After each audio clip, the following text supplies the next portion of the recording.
If you carry a firearm and discharge your weapon in self-defense, you could face hundreds of thousands of dollars in legal fees and expenses.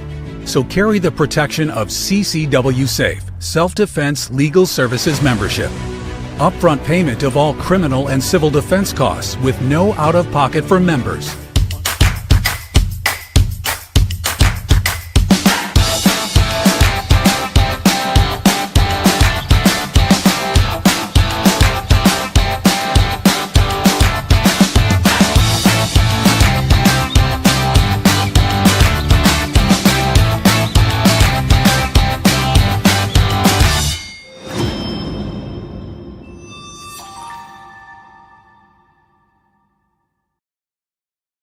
We are back. I'm Chris Evan, the CEO of Survival Dispatch, joined this evening by my good friends Randy Nance, Jeff MD, and Khalid Muhammad. They're all backstage right this minute. And the main topic tonight is going to be big tech empires overpowering nation states in a post 9/11 2.0 world. But before we get into that, I want to cover our friends over at Atomic Minerals one more time. Actually, I think I've got one or two more to do for these guys. But if you all recall, before Christmas, we got some awesome investment intel on a company named Vizsla Copper. A bunch of y'all bought in at 3 cents a share. Within 1 month, it was over $1 a share. I've got some pretty awesome emails from Guardian saying they made out like bandits. So I told this person, I said, if you get anything like that again, run it by me. So check this out. We have the next version. I am not an investment guru. I'm not giving you investment advice, but I'm sharing information that has proved to be valuable already. So we go through 50 million pounds of enriched uranium per year. We produce 1 million pounds. That means we have a 98% dependency on foreign countries. And who's number one? Russia. Of all countries. So there was a time when we were completely self-sufficient on this. Anyway, here's the way things have gone down. January 6th of this year, the Trump admin leveraged Section 232 and said, hey, we need uranium to support our national energy infrastructure, and it is critical for national defense. They tied it to the Department of War, which allowed them to take $2.7 million that was allocated to spend money out of the country to get uranium to spend it domestically. So this is not new spending, it's reallocation of funds.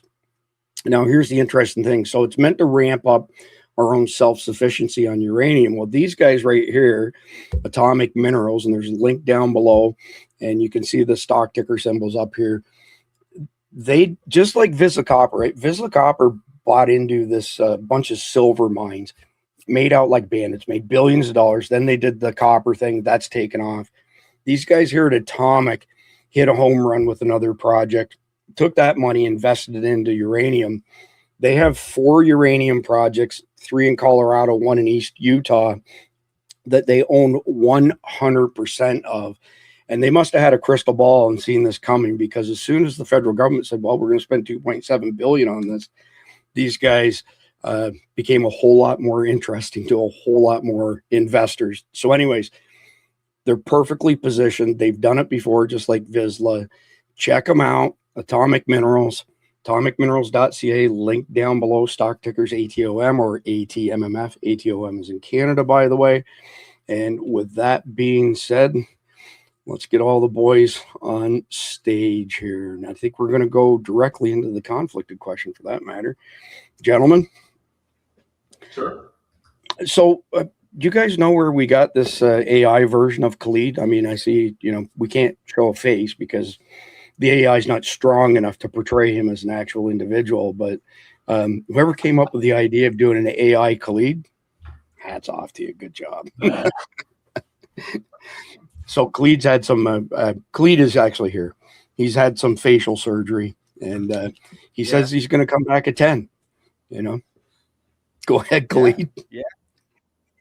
No, we've got some stuff going on over here on this side of the border, so I've had to stay off of air. And I'm keeping myself off of air as much as possible because of stuff we've got going on here. It looks like we're going to gear up operations on this side, and it's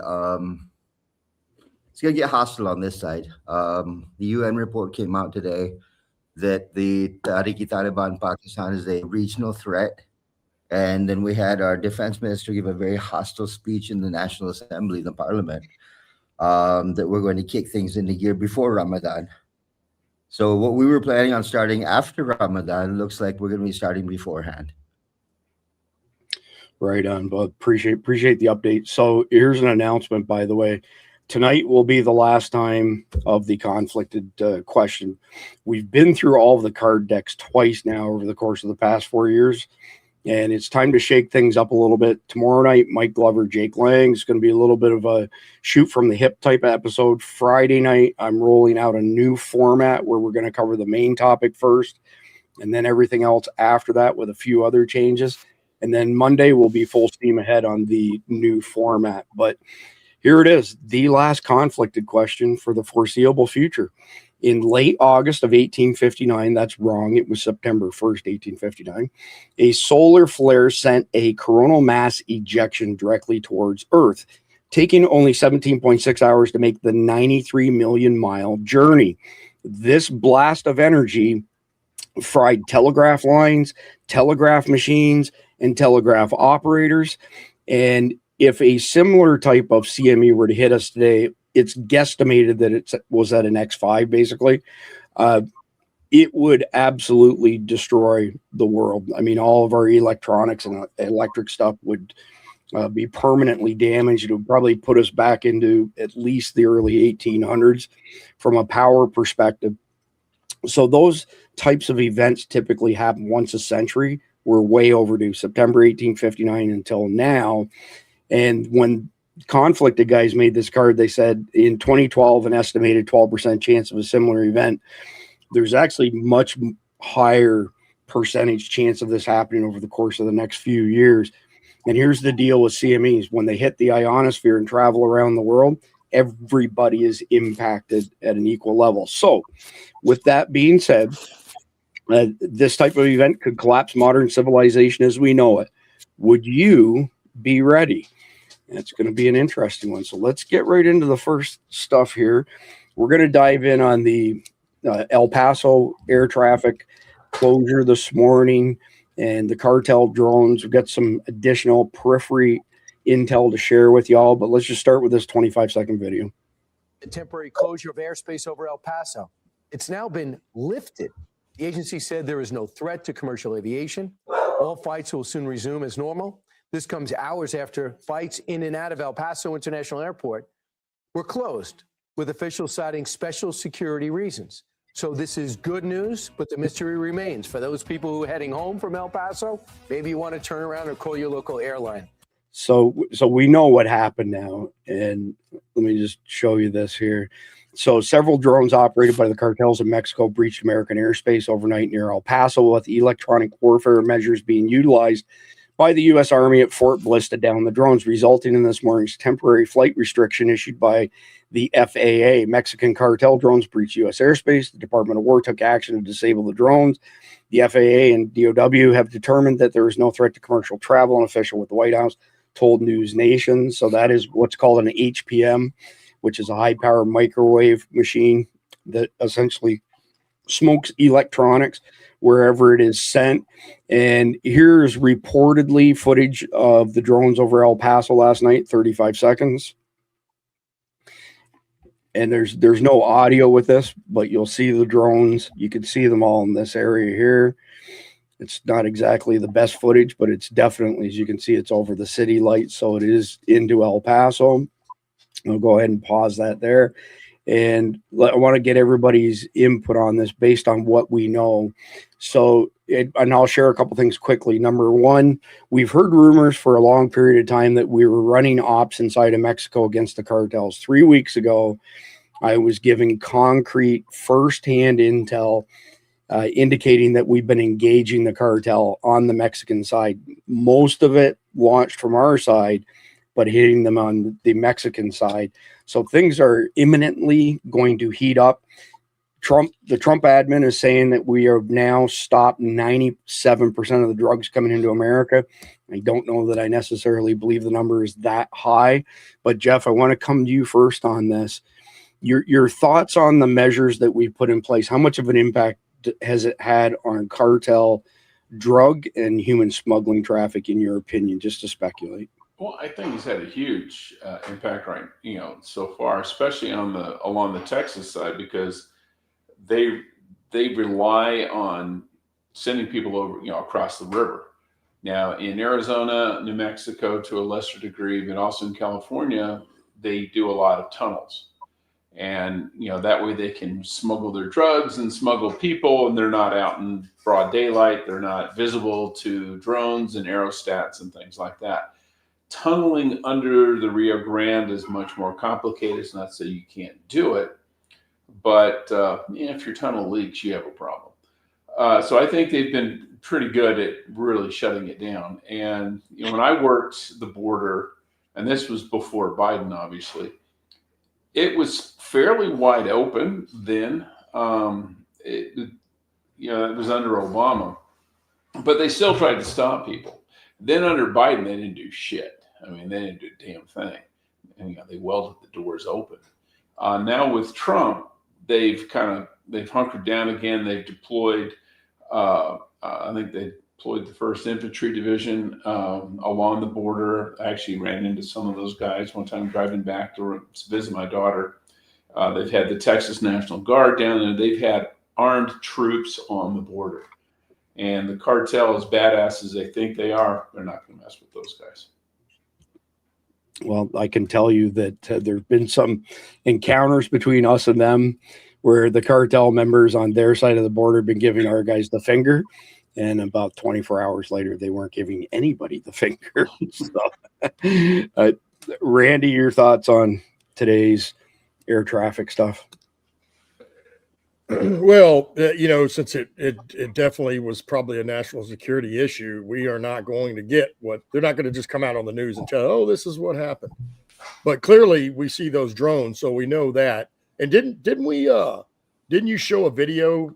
It's been some months now of that particular drone weapon system. Oh yeah. And it dropped like a bad habit. Well, that's what you need. That's the kind of thing that's going to, and when you said there was multiple ones, I thought there would be more drones than what we saw there. But still, I'm glad they had the capability to take it out.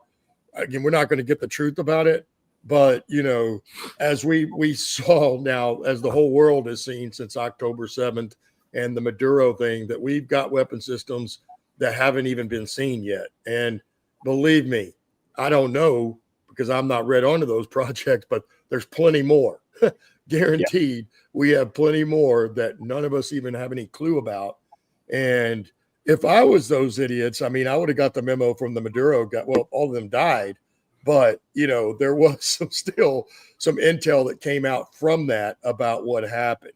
And as Jeff just said, and we all know this is true, or maybe it was you, but regardless, the cartels can think they're badass. And when it comes to civilians and all their little lackeys and all that, certainly they are. And when it comes to local law enforcement, probably still they are. Mm-hmm. And even with the Federal Bureau of Investigation, probably still matched. But when it comes to our military, and it certainly comes to a tier 1 element, these guys have no idea what they're about to face. And really, it's a turkey shoot. You guys are just going to sacrifice yourself because that's what's going to happen. And, I hope we've stopped 90%, but I'm a little maybe just biased, but I would remain dubious on that because, we've always been told that we're not even stopping a 10th. Now, we've never got this serious either. So I'm sure they have put a serious dent on it, but I don't know if it's 90%. I hope so, because really we need to. And as I've always said, if there weren't politicians getting paid, it probably would have never gotten this far out of hand to begin with. Yeah, for sure. So, Khalid, let me cue you up with this. So let's just work with, instead of numbers, and just say a large amount of the drugs that the cartels were bringing into America have been shut down. So big loss as far as their revenue and profitability is concerned. Same can be said to a certain extent with human trafficking, although my sources are saying that there's still way too much of that going on. Also, the fact that we've been engaging cartel members, and even though it hasn't been covered over the past few weeks in the news, we've all known that this has been going on for a while, and we've known in the past few weeks that it's 100% happening from firsthand intel. Were these drone incursions, in your opinion, Khalid, in El Paso, a test for something further is coming? Like, was this a probe to see what they could get away with? Because they're going to fight for their life at some point, right? They've lost all their income. They're losing clout. And, well, they've lost their drug income. And I want to hear your thoughts on whether or not you think this was a probe to determine what we would do if they got into our airspace. Well, yeah, I think it was a probe. I mean, from the very beginning, we've seen this over the past year. They've done every kind of test they possibly can to figure out what kind of response they can get to what. Yesterday, the U.S. successfully took down another narco trafficked vessel. Two terrorists were arrested. $41 million in drugs were seized. That's a huge bust. That is a huge bust. I kind of agree with Randy that I don't believe 97% of the drugs coming into the U.S. have been stopped. I think it's somewhere around 35-40% of the drugs coming in have been stopped. But the amount of loss they've taken in the loss of the Maduro government, Venezuela being thrown into disarray, Colombia being thrown into disarray, Cuba being challenged, the enemies of the U.S. are now in trouble, and they're trying to figure out a way that they can deliver some kind of damage. What we saw today, I mean, you and I were having a conversation offline on this, and we kept saying that, there's something else going on, because I understand El Paso being right next to the border, but the level of extent that the airports were closed, it wasn't just along the border. And that made us think that, this was more of a probe to see what they could do and how they could do it and what kind of response they were going to get if they did it. So I think this was the first test of something that is much bigger. A lot of people understand we're inside that window right now where things have gone very quiet from the terrorist world. Mm-hmm. And there's going to be things that are going to be tested now just to figure out what they can and can't get away with. Yeah, appreciate that, Khalid, and thank you. Don't bug me. I appreciate the tip very much. So on the same topic here, let me get us over to the other stage here with President Trump's comments. And this was posted yesterday, by the way. So jaw-dropping revelation that's sending shockwaves to drug cartels. President Donald Trump's disclosed that United States military forces will cross the Mexican border in the future to carry out direct land strikes to totally obliterate the Mexican drug cartels. I'm telling you that has already happened, but it's been small teams. 1 minute, 1 second. We've knocked out 97% of the drugs coming in by water, and we are going to start now hitting land with regard to the cartels. The cartels are running Mexico. It's very, very sad to watch and see what's happened to that country, but the cartels are running, and they're killing 250, 300,000 people in our country every single year. The drugs, it's horrible. It's devastated families. You lose a child or a parent. I mean, parents are dying too with drugs. So we've done a really good job. We're knocking it down. The numbers are really getting to be, they're always going to be too high if you have one person, but they're going down just like the border. The border was a total mess for years.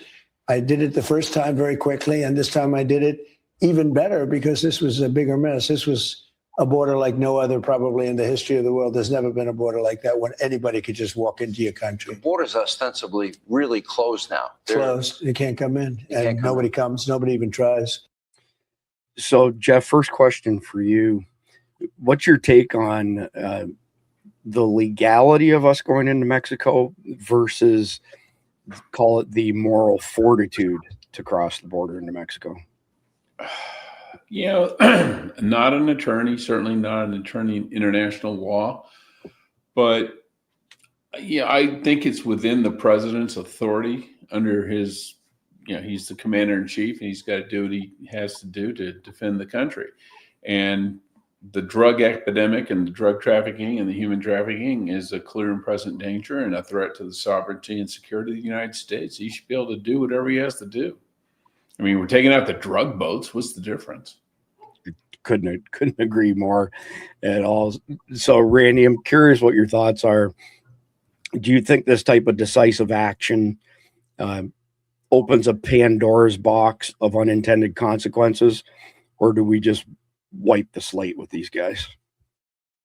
Are you talking about with the crybabies or like the real world and real Americans? Which ones are we talking about here? Because well, cover the Mexicans okay. and the cartels and the crybabies. Don't worry about the real Americans. We know where they stand. Well, here's the truth. Didn't Theodore Roosevelt cross the border with the army because of one guy and his gang? That happened, right? That's in past history. So it is well within the right of the president to do this. And in my opinion, should have been done long time ago, because he's right. The Mexican cartels have been running that country for decades. And in fact, their government is just one little piece of instrument of it. And look, you can't blame them. Why? Because we all know it was either the money or the bullet, right? That's the choice the cartel gives those folks. And they actually do kill people. So, but something has to be done about it, and we've never even really played with that whatsoever. And I think if we are serious about ending the drugs, or at least to a large degree, then this has to happen. And it is definitely a problem in the United States. And most of the drugs are coming from Mexico. So it's no different than Pablo and his, it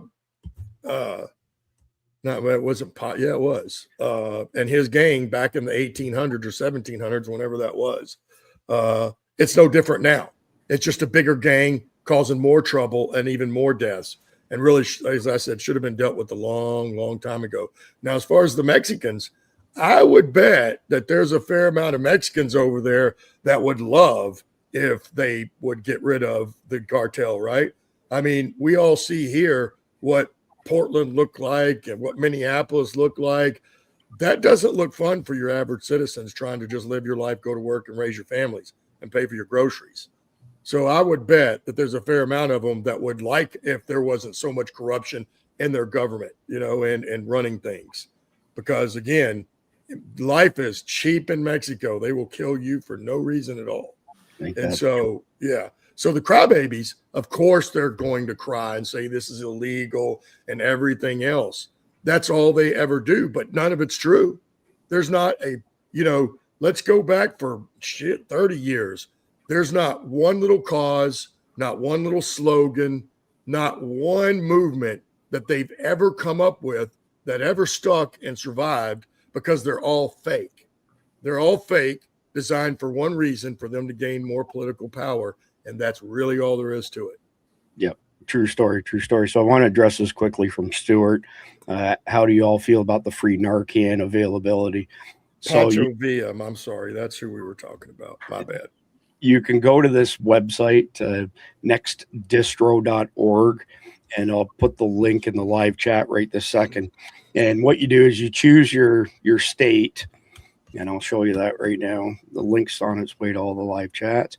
So you pick your location, whatever state you may be in, and then you fill out a simple form, and they will send you 2 boxes of Narcan with 2 treatments in each one, nasal spray, and they're at the maximum dosage rate as well, which, if memory serves me right, I think it's 4 milligrams. Don't quote me on that. But here's the thing, and I've confirmed this with multiple law enforcement agencies. 80% of the fentanyl that was smuggled into our country last year was laced with xylazine. Xylazine is a horse tranquilizer. It essentially shuts your entire body down, and Narcan won't do a dang thing to xylazine. So is it a good idea to have some Narcan around? I suppose. Is it going to save you? Not if the Narcan's been laced with xylazine. If anything's been laced with xylazine, there is no way to stop it. You will be dead from it. So with that being said, Khalid, I got a question for you on this, being our in-house terrorist SME. We designated the cartels as FTOs, foreign terrorist organizations. That seems to me to be good enough reason to go after these guys like any other military force. Well, before he gets rolling, did you notice also he said 97% of the drugs coming by water, and now we're going to target the land. So hopefully they did the people too. I just want to mention that. Go ahead, Khalid. Yep. Well, let's take this from the international law point of view. When you're talking about terrorism, there is no such thing as international law, because international law is written on a case-by-case basis. So when you're talking terrorism, the laws don't exist yet, and they're created as the action happens, which is what we saw with the bombing of the Narcan boat, of the narco trafficker boats. So that's the first thing.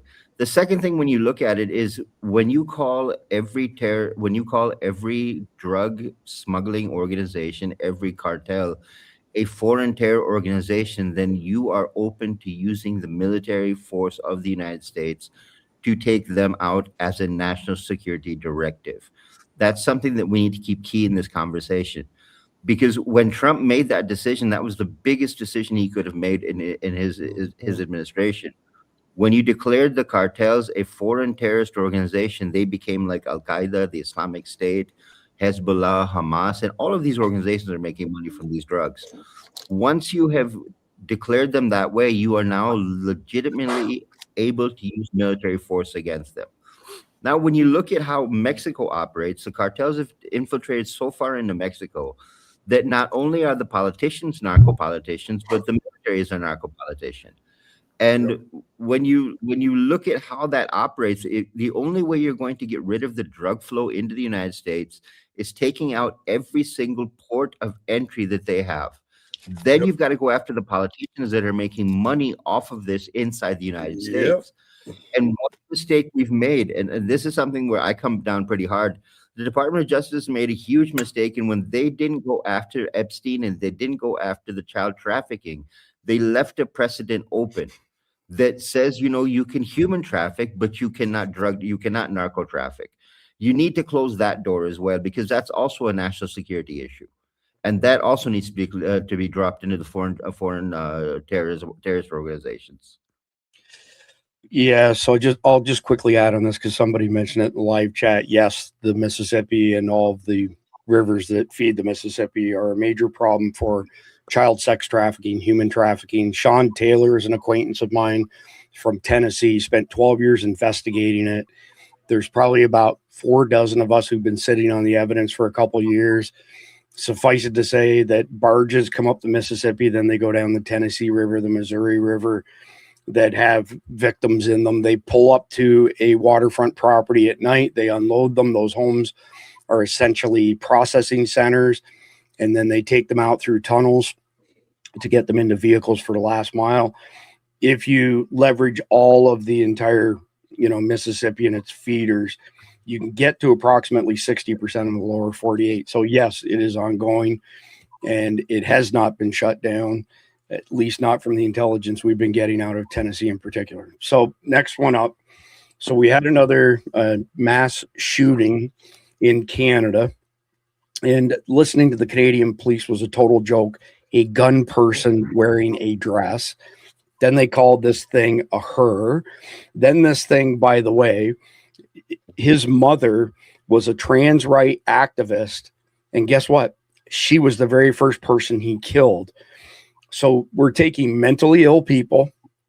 We're giving them all kinds of hormones and SSRIs. And then they're going and committing these violent acts. We have an epidemic of mentally ill transgender people killing other people. And it's no surprise. Didn't take a rocket scientist to put this together. Jeff, I want to get your comments on, here we go again. Here's another, mentally ill tranny. And whether it's American or Canadian police, they want to sweep it under the rug. Yeah, I mean, it's clear that you have a person who looks in the mirror and sees a totally different person. That's a delusion. If I looked in the mirror and saw Whitney Houston, that's obviously a delusion. And we're treating it like it's normal, and we need to treat it like what it is, a mental illness. These people, we make fun of them and stuff. They don't deserve ridicule. They deserve help, and they need mental help. and it probably needs to be inpatient mental health.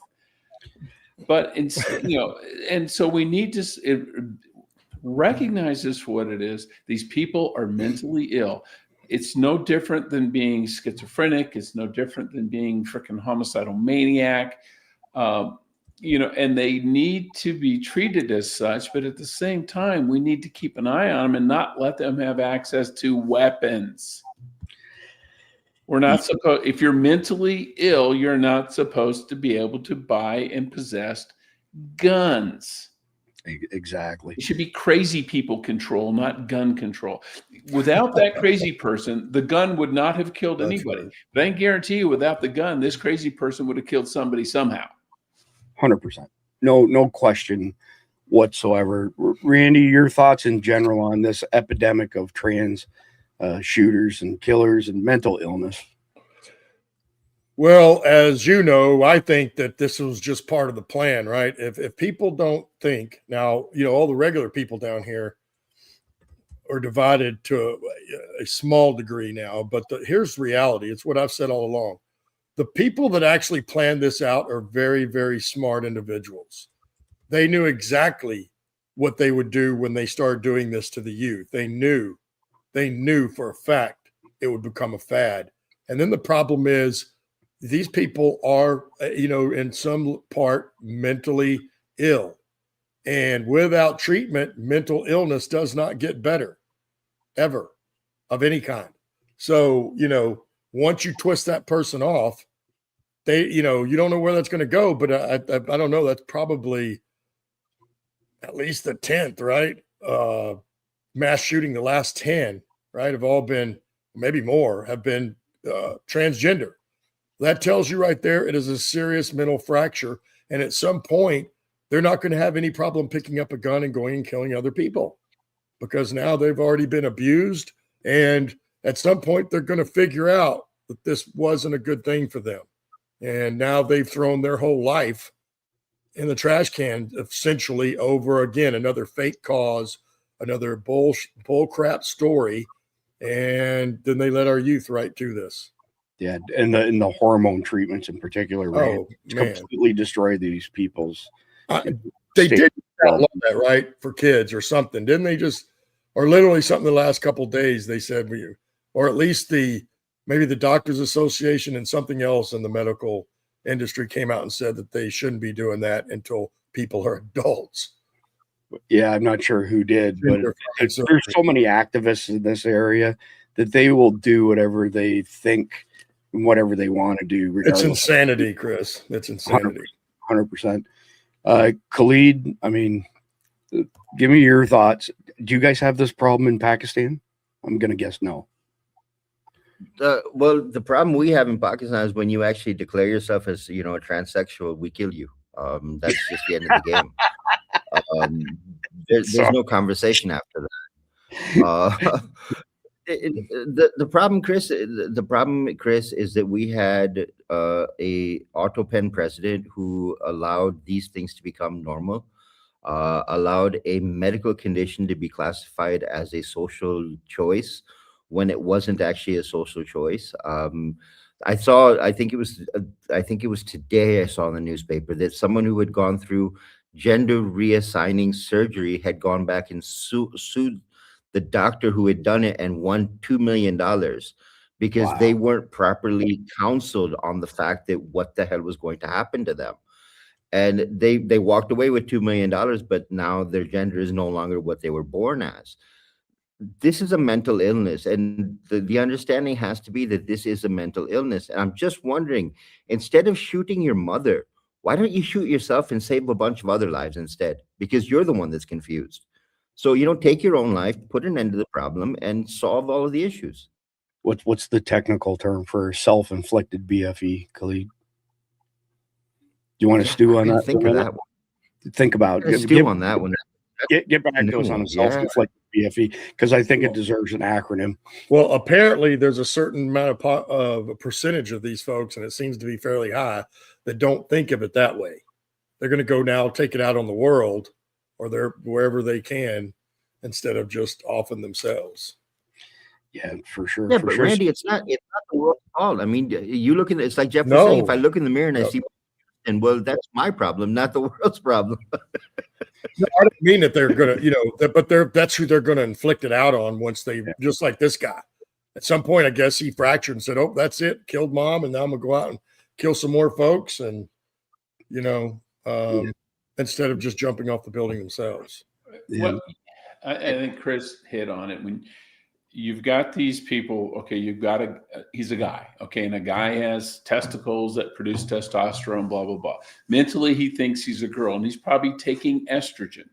So now you have two different hormones that are working kind of against each other, and you've got the aggression that you get from testosterone. Let's be honest, men are more aggressive than women because of testosterone. And then you've got the emotional part that comes from estrogen. And let's be honest here, women tend to be more emotional than men. When you get an emotional person with violent tendencies, nothing good is going to happen. Yeah, true story. So next one up here. Liberals think this is how you intimidate MAGA. How scared are you right now? So I'm going to play this. And if you're really, really scared by this, put a 1 in the live chat. And if you're not scared, I'll put a 0 in the live chat. Stay. You can control them? No, that one. I brought my own. Mine's bigger. Sycamore! Stay. Oh boy. So first things first, Jeff, cover this with the panel. Collectively, between all three of them, how many milligrams of SSRIs does this crew do every day? Not milligrams, grams. Maybe kilograms. Kilograms. I'm in the Probably. kilogram category on this. Not only that, they should probably read the Bible and realize they're on the losing side. That's not going to scare anybody, and that's not going to win. So good luck. Does anybody want to take a run at what possesses these people to make these ridiculous videos and show everybody how batshit insane they are? You just answered your own question. Possesses. Yep. Fair enough. Yep. Well, all right, moving on to the next one here. I cannot describe the pure joy. I'm not going to say this, man. I'm not going to read this out. You guys are going to have to listen to him because those words are not coming out of my mouth. 27 seconds. I'm going to say this loudly and with my chest because I haven't voice trained yet, but I love being a woman. Girlhood, literally one of my favorite things. I cannot describe the pure joy that it brings me to actively participate in womanhood. Now that I've found my womanhood, I wouldn't trade it for anything in the world. I love being a woman. Whoa. Okay. So who wants to unpack this one? Jeff, you want to take first swing, or Randy's got something on the tip of his tongue? Let her rip, Randy. I'm just like, maybe somebody should tell him you're a guy. And unfortunately, you're not going to just be able to say you're a woman and then enjoying the pure joy of womanhood. You're still not there, pal. But again, it's the same thing we said. These people are disturbed. Clearly, that guy's got some sort of mental illness because he can sit there and proudly say that on a video and release that on the social media and the rest of the world, saying that he thoroughly enjoys womanhood when he clearly doesn't know what he's talking about. Randy, have you seen any of these lunatics posting videos of them rolling around holding their stomachs, saying that they're having a period, these men, goodness. and that it's real? I just don't understand why we've got to play along. You know what I mean? I just don't get it. It gets worse. Some of them put ketchup in their drawers. Well, No, Oh my God. But this is how insane these people are. listen, you can't make this shit up. Go check it out. I'm telling you. South Park do this episode when Cartman had hemorrhoids and he thought he was having his period? Exactly. Well, if nobody wants to add anything, that'll move along. I've got a few more to cover. We'll run up until just about the top of the hour if we get that far with this stuff. If not, we'll start the main topic a little early. All right. Sweating with, oh, that one's not even supposed to be in there. So we'll get rid of that. Here we go. Dying to hear your thoughts on this, Jeff and Randy in particular. Alert. An active soldier in the U.S. Army is manipulating the word of God and calling for people to rise up in a revolution and overthrow the Trump administration. This man needs to be dishonorably discharged immediately and face treason charges. Let's get eyes on this. Repost it ever is 3 minutes. I'm not playing the full 3 minutes, but I will play enough to show you how treasonous this SOB is. I have a message for the American people. Last December, I encouraged you to give this new administration a chance. Time is up. Okay, hold on. We got to do a quick audience poll. Oh my God, we just got kicked off of Facebook. Khalid, we've been kicked off twice since you were on last. Yeah, we just got smoked because we're making fun of trannies, I guess. Whatever, we're telling the truth. First audience poll right here. If this guy is a tenderfoot, and I'm going to tell you straight up, I'm pretty sure he is. If he's a tenderfoot, put a 1 in the live chat. Our government is compromised. Tyrants get promoted and patriots get punished. I am very concerned that we are on the brink of losing our constitutional republic to tyranny. We came extremely close during COVID, and it seems to me like everyone has already forgotten that it even happened. There has been no rectification and absolutely no accountability. Oh, did it make anybody else's hair rise in the back of their neck when they heard him say rectification? Can't just be me. The only way that I see we the people taking back our country is a ground-up revolution. We must abandon the America First movement as well as both political parties. I am calling for the God First, Liberty Second movement to be born in the United States of America.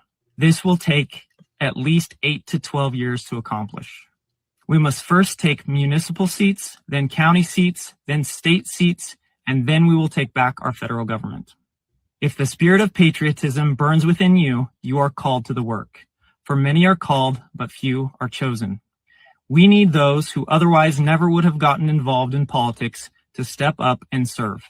What would your qualifications be? I can't say. But I can share what the Lord personally impressed upon me to qualify for me to participate in his work, and maybe it will guide you in seeking your calling. All right. I got a second audience poll, and that's enough listening to his crap.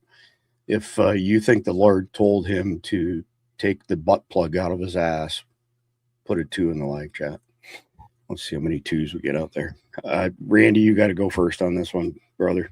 Well, I've got 2 things. The first thing you just said, because last time we talked about it, I've got a funny butt plug story, and it's not about me. When I was on an ambulance, so we're talking about, in the late 80s and the early 90s, at the Baylor University Hospital, which is now, I think, Baylor Scott and White, but the main Baylor Hospital in Dallas, Texas, off Gaston Avenue, we used to be in and out of that emergency room all the time because it's not in a good part of town. So anyway, I'm sure it's gone now, but in the 80s and 90s, they had one that was this big around. I kid you not, sitting on their break room shelf like a trophy because they had to remove this out of some dude's anal cavity. So that being said, this guy really ticks me off. 1, he's a warrant officer. He's a warrant 2. So that means he was an NCO first, then he went to warrant school, and now he's a chief warrant officer 2. And damn well knows better. 1, he obviously was reading, and he could have wrote it himself. I don't know. Right. He was reading whatever statement he had. He was. And you can't do this in uniform. That's a fact. So it's no different than these douchebag athletes. And people are saying, oh, well, they said they love their country, but then they're not happy with everything. When you're in uniform, or when you wear that flag and you represent that flag internationally, your personal feelings, your political views all take a back seat. You don't mention them in public. You don't mention them definitely in uniform. You don't put a stone on social media or release it out to the media in any way. Because if you do that in uniform, now the athletes won't fall into this same type of deal, but there's a thing called the Uniform Code of Military Justice.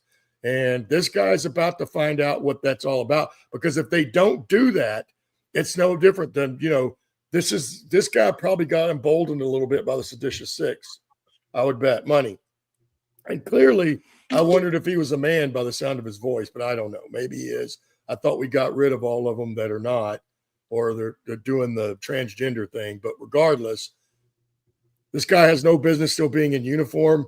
And I hate to tell you, Chief, I hate to tell you, but if we do the God first thing, it's not going to end up on the side you think it is. It's going to roll with what we're doing now. So check that out.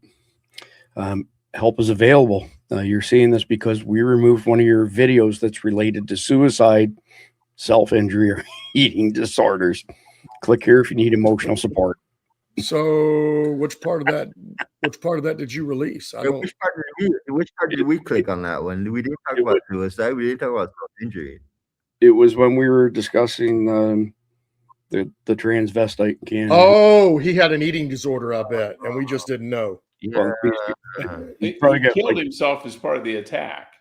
So there's the suicide. That's probably when we talked about that. You're probably exactly right, Jeff. Yeah. So I don't know. Does anybody want to add anything as far as the military guy? Jeff, you got anything to say about him? Yeah, Randy's right. You're entitled to whatever opinion you want politically. That's fine. First Amendment, got it. Not when you're in uniform. Yeah, that's interesting. You would say that. Keith Graves said to me a few years ago, shortly after he retired, he said, it feels so good to actually have my First Amendment rights back. Same with me. I couldn't do anything. Khalid, I don't know. Do you want to add anything to the military nutcase? Well, I mean, we see it in uniform here because you've got Shias and Sunnis in Islam. And when you put on that uniform, you no longer have a religious bias anymore. You are a member of the armed forces, and that's the end of the story.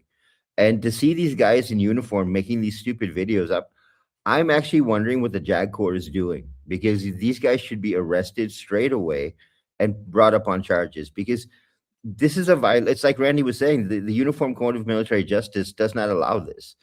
And he should be stripped of rank. He should be taken out of the uniform, and you don't have your political opinion, but no longer in uniform, because you cannot wear a military uniform and believe that you should talk like this. And second thing, this is the beginning of how the whole terrorism thing in the Muslim world started, that we need to rise up for God and change our government.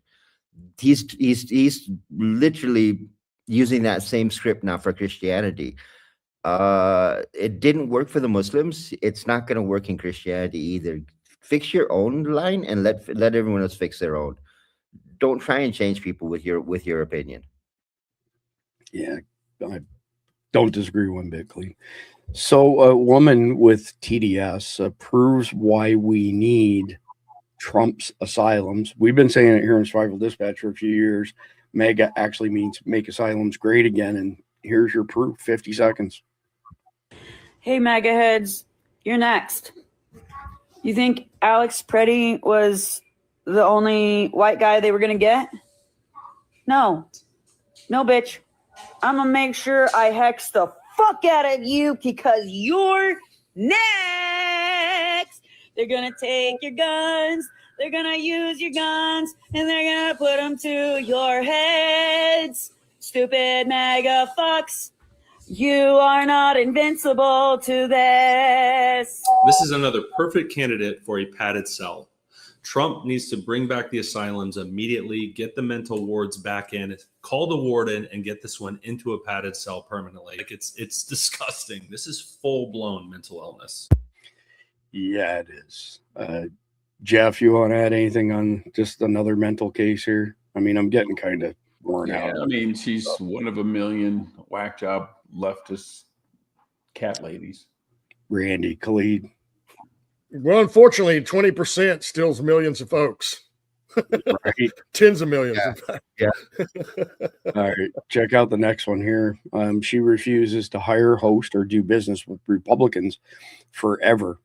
Would you boycott Republicans like this? Why or why not? 58 seconds. I don't know that we can make it through the whole thing. I will not hire a Republican. I will not do business with a place that employs Republicans. I will not allow a Republican in my home. These I got to back that up for a second. Check this out. Right there. Oh, my God. Yep. That's it right there. Yeah, that's the SSRI shot of the night. I'm going to say that's a bare minimum 5,000 milligrams. These folks will sell a child to a predator for $1.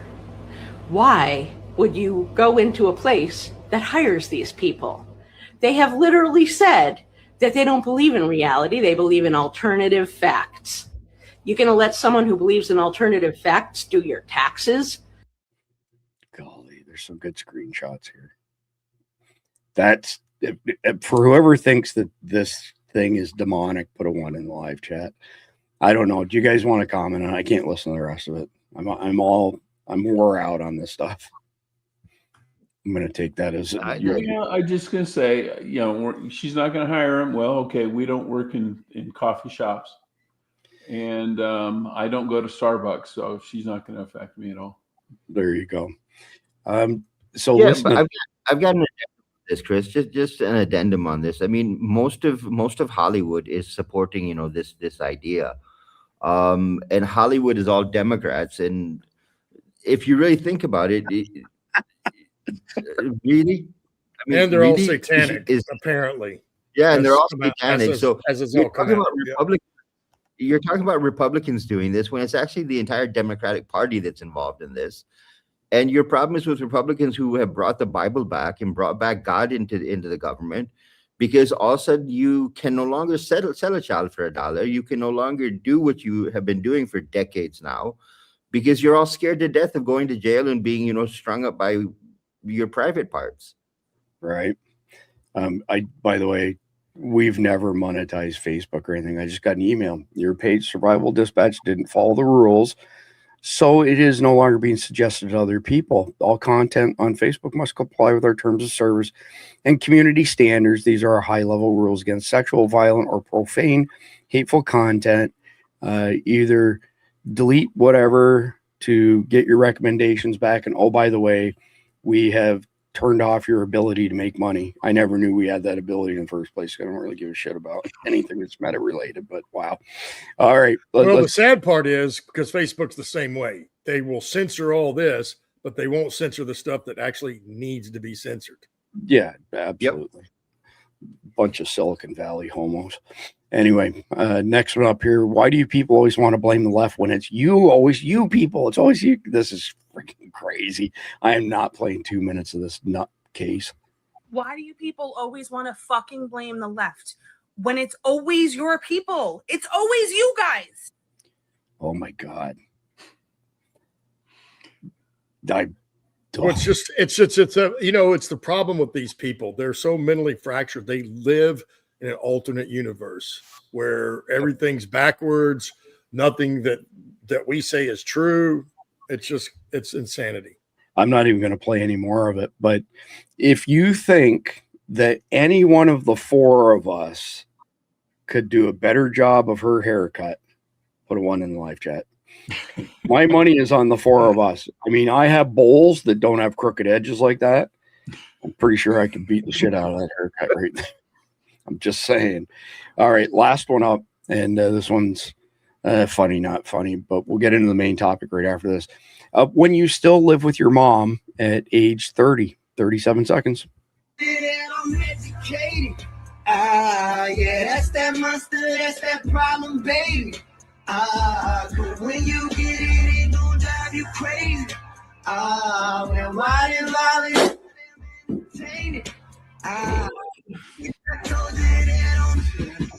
Dude, I was literally about to say, you better be careful, fool. You're going to end up shooting yourself or somebody else.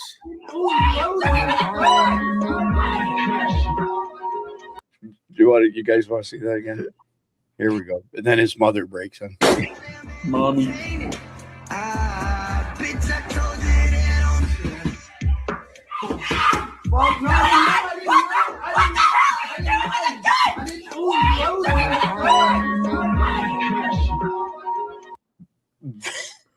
don't know what to say about that.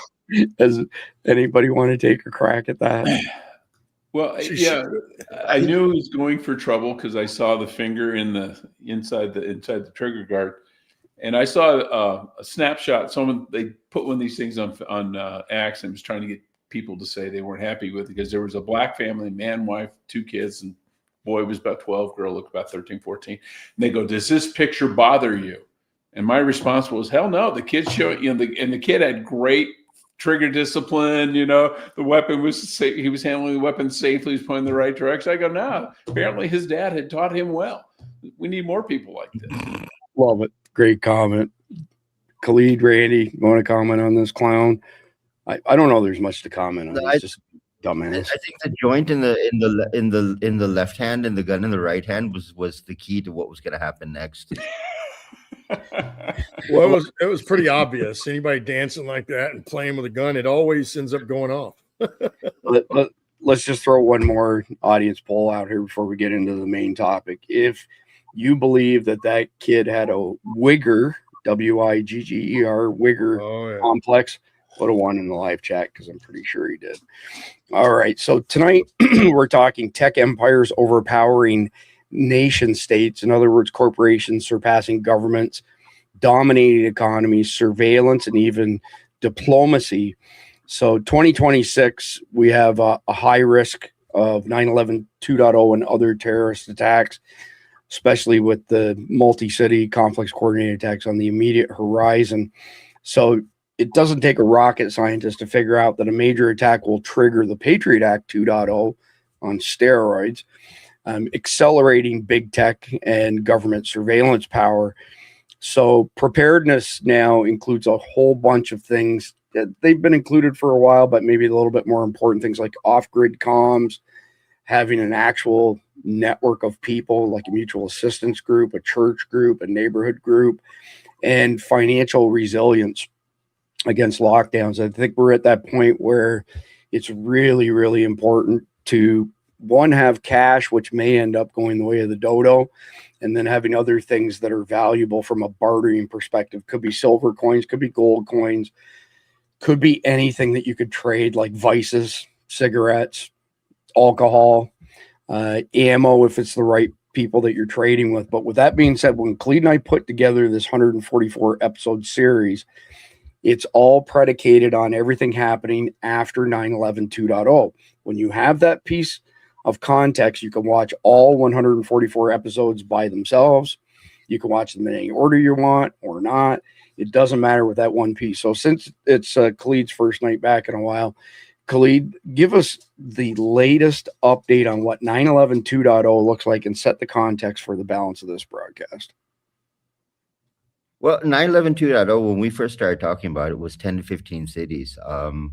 The chatter we're hearing right now is the number's gone up to about 25 to 30 cities because of all the unrest that they've been able to create in the U.S. with the useful idiots that they've used to create problems for ICE and create issues with believing the government and believing what was going to happen and how it was going to happen.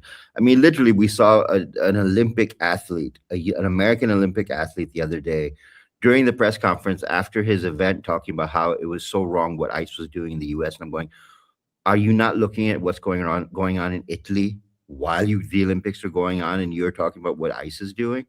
But the biggest problem here is not only do we need to look at what the terrorists are looking to do, you're also looking at what the cartels are looking to do. You're also looking at what Iran's looking to do. You're also looking at what other enemies of the U.S., including Russia, including China, are looking to do, including do to the U.S. And there are so many stages and levels to this type of an attack. It's why we call it a complex coordinated attack. A lot of you who follow us on X may have seen that we pointed out about maybe a week ago, there was a test run in Pakistan where they tried to hit 6 cities in one province at the same time.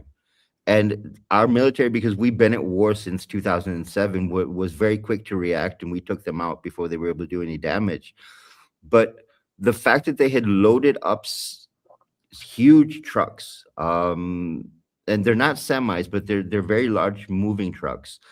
They had put 500, 600 pounds of explosives into trucks and were trying to move those into cities so they could detonate them. That was what we saw as a test run of what was coming to the U.S. And this is why we keep saying the terrorists are testing everything in Pakistan, and once they test it here, then they're moving into Europe, then they're moving into the U.S., and they're trying to make it happen there. We saw drone warfare here first. Now we're seeing it happening in the U.S. We see it happening in Europe. We see it happening in Mexico. Everything that's going on, it's escalating. We're seeing it going step by step, further and further, further and further, further and further. My biggest fear right now is that whatever happens, whether it be controlled or get completely out of control the way we are getting the chatter, is it's not going to be controlled by the government. What it's going to result in is a police state in the United States. And the police state that will come down will be a Palantir police state. And we've seen what Palantir has done in Europe. The UK government is run by Palantir. The police force is run by Palantir. The German police force is run by Palantir. You literally have minority states that have been created now. And they have not been able to stop crime. They have not been able to stop terrorism. If you look at the number of knife attacks, the number of terror attacks that have happened in Germany, nothing has been controlled. You are not able to stop people that you are not able to monitor. And the whole key to a surveillance state is what you're doing online, what you're doing on your telephone. And when your terrorists and your enemies aren't using those devices, it's very difficult to be able to track them and figure out who they are and be able to do anything with them. The difference when we look at it in the US as compared to over here on our side of the world, we have learned that we need to give up technology to understand what these animals are doing, because they know how to use technology against us. So when we go back to paper and pencil and we start monitoring, we start watching people, and we start seeing how people are acting, we figure out who the enemies are. The US still hasn't gotten to that point yet. You still have people relying on technology, relying on social media to try and figure out who the terrorists are. The terrorists are not sitting on Facebook. They're not sitting on X. They have gone to encrypted platforms, and those encrypted platforms are being used to communicate messages. We have literally watched on X the terror groups having X spaces where they were talking about what their plans were and how they were going to recruit and how they're going to do things.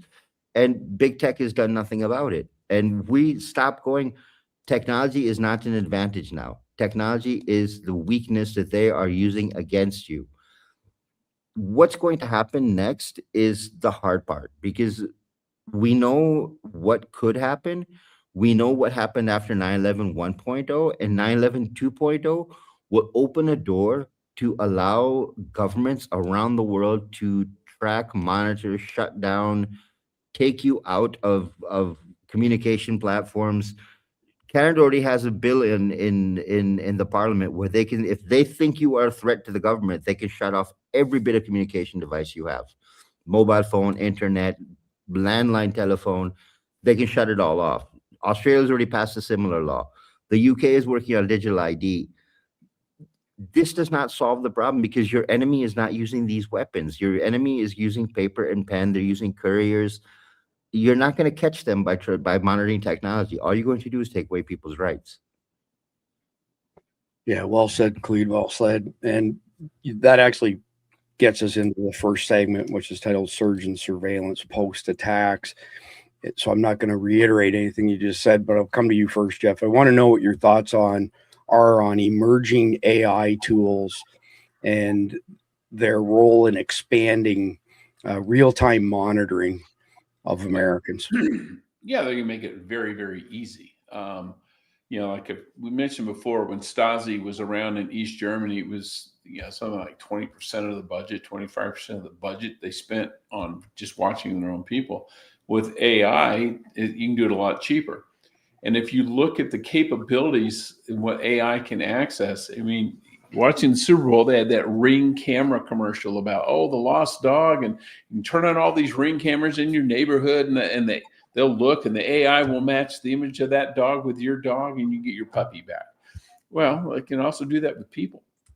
And that capability is there. And that's just Ring. Now you take your Ring cameras and you integrate that with traffic cameras and then everything else. They don't have to follow you around, because you walk around, they have cameras everywhere. your freedoms go out the window and you don't even know it. True story. Couldn't have put it better myself, Jeff. So, Randy, question for you. Considering these alliances between large corporations, big tech, and big brother, the government, what risks do you see allowing private companies to essentially handle these massive amounts of citizen data on top of what they already have above and beyond that?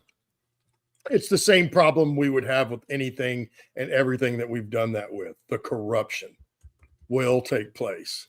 Let's just take our own Federal Reserve as an example, right? Because Federal Reserves are an international thing and it's run basically by one family or a couple, and those people are extremely wealthy. The problem is now they run who and what governments can get money or not, or get loans. Then they can start dictating terms, which is what we've seen happen all these years and decades and really centuries since there's been a Federal Reserve system. And we didn't want it here in the United States. And it wasn't until the early 1900s when they did in the secrecy of night, because they knew, and they literally said people would have hung them if they knew what they were doing behind closed doors. And we would have. But it's the same concept. You'll have a private entity now over something that the government, if we're going to do, but really they shouldn't either. We shouldn't even have this stuff. But to give that to a private entity, there's just too much leeway, if we just look at historically what happens, it's just what I mentioned. The problem is the people running it end up corrupt, and then they dictate the terms to everybody else that has said use service. And it's no different than what Jeff just said. With them using the Ring cameras, they're already going to use the flock cameras, and they made that it's funny, not funny, but to me it's ironic that they use the example they did. Oh, if you lose your pet, we can activate all the cameras in your neighborhood to try to find them. Isn't that illegal? And most time, in all other times, no American would have ever agreed to that, even to find your dog. It's no different than now they gave you Alexa, right? And told you how convenient it was. It can turn your stuff on, kept your music. It can turn the coffee maker on, the TV on and off, lights, all that, so they can really spy on you. And that's the problem. So, Khalid, question for you before we wrap up segment number one. So both of us come from high tech, and we all know the way things go in the high tech world, where you have hardware, software, there's a network component, et cetera, and you have a problem. And what happens? The hardware guy says, well, it's not our fault. It's the software guy. And the software guy's like, whoa, that sounds like hardware failure to me. And you just go in this vicious circle round and round. What do you think the prospects are of Big Brother and Big Tech both having access to all of this information? And when it gets exploited, when our information is stolen by our enemies, what are the chances Big Brother says, well, it wasn't us, it was the tech companies? And the tech company said, whoa, it wasn't us, it was Big Brother, it was the government. Let her rip. No, that's obviously what's going to happen, because if you look at where surveillance states already exist, I mean, look at China, for example. They can track a person just based on the way they walk. Forget facial recognition. Based on your cadence and the way you walk, they can identify who you are. Attach that with the digital ID. We're now on every social media platform, and this is slowly rolling out in Europe now, that you have to put a physical document forward with your picture, your name, your address to be able to use a social media system, which means you're being monitored from that point on. You look at the United Kingdom, where in Oxford, they have now rolled out the 15-minute city. So they have already moved forward on the World Economic Forum's point of view of how they can control people. When you have a 15-minute city, they not only know what you're doing, they know where you're doing it, how they're doing it. They can control where you spend your money, how much you pull out, what you pull it out for, where you spend it at, who you're going to visit. We're moving to an age where hardware and software both going to turn around and say, wait a minute, it's not our fault. It wasn't our fault. It wasn't our fault. And when you get stuck in the it wasn't our fault problem, all of a sudden you've lost your rights, because then you don't know who to go to solve your problem. It's like if you're a Microsoft user, when Windows crashes on you, Microsoft said it's not our fault, it's the hardware's fault. And you do your updates, you didn't do this, you didn't do that. So we shut off your access. That can happen with your banks, that can happen with your vehicles, that can happen with your healthcare. They literally have complete control in dictating how you live your life from that point forward. And that's the fear we need to understand, is that the things that we have been talking about, the things that we have seen on TV, they have all been mentally preparing us for what was coming. And now that it's slowly rolling out, no one's saying, well, wait a minute, I'm not willing to participate in this. No, wait a minute, I'm not willing to do this. Because big tech is mentally prepared us for it. That predictive programming has already been done, so that if it happens, it's supposed to happen. We were told that it was going to happen. So get used to it. Yeah. Or they'll say, Khalid, what is it, right? They'll say, well, it was a failure, or it was on our radar, but right. Yeah. No. Well, one of the biggest value props we used to preach to our customers at Sun was, we give you one throat to choke. Everything comes from us, so you don't have to worry about getting bounced back and forth from one company to another. So moving into segment number 2, it's titled Economic Overlordship by Tech Giants. So following terror strikes across numerous American cities, tech corporations will capitalize on the chaos by securing lucrative contracts for rebuilding infrastructure, positioning themselves as indispensable to economic recovery and growth.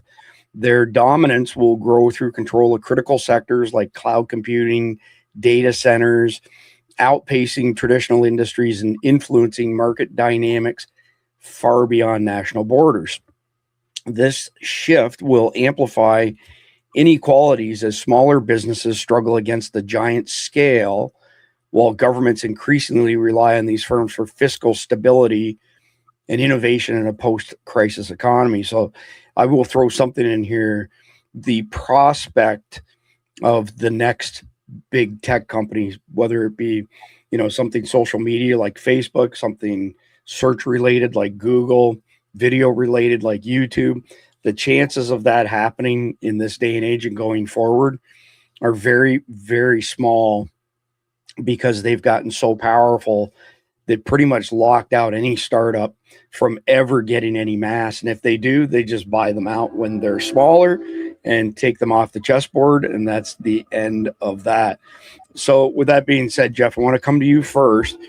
And I'm curious what your thoughts are on the general concept of terror attacks opening the doors for tech firms to completely dominate rebuilding efforts and secure these, massive government deals, where in reality, the point makes them more powerful than the government.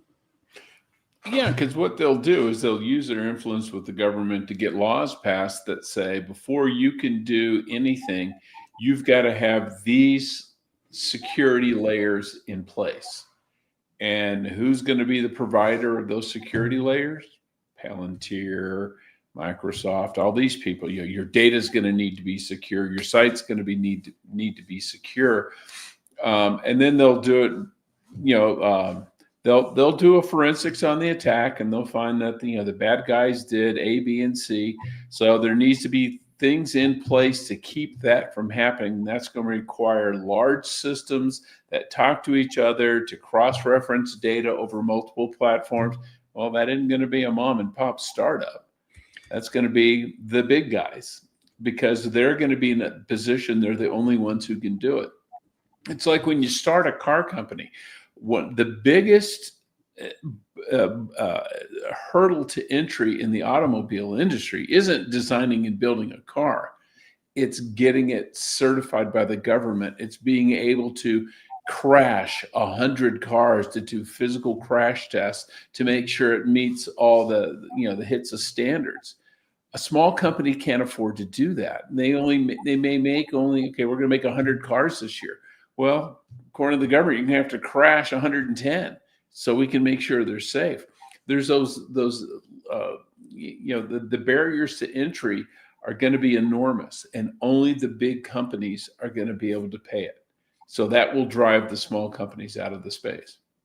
Yeah, massive imbalance. Like there's already a huge imbalance, and this is just going to, amplify that.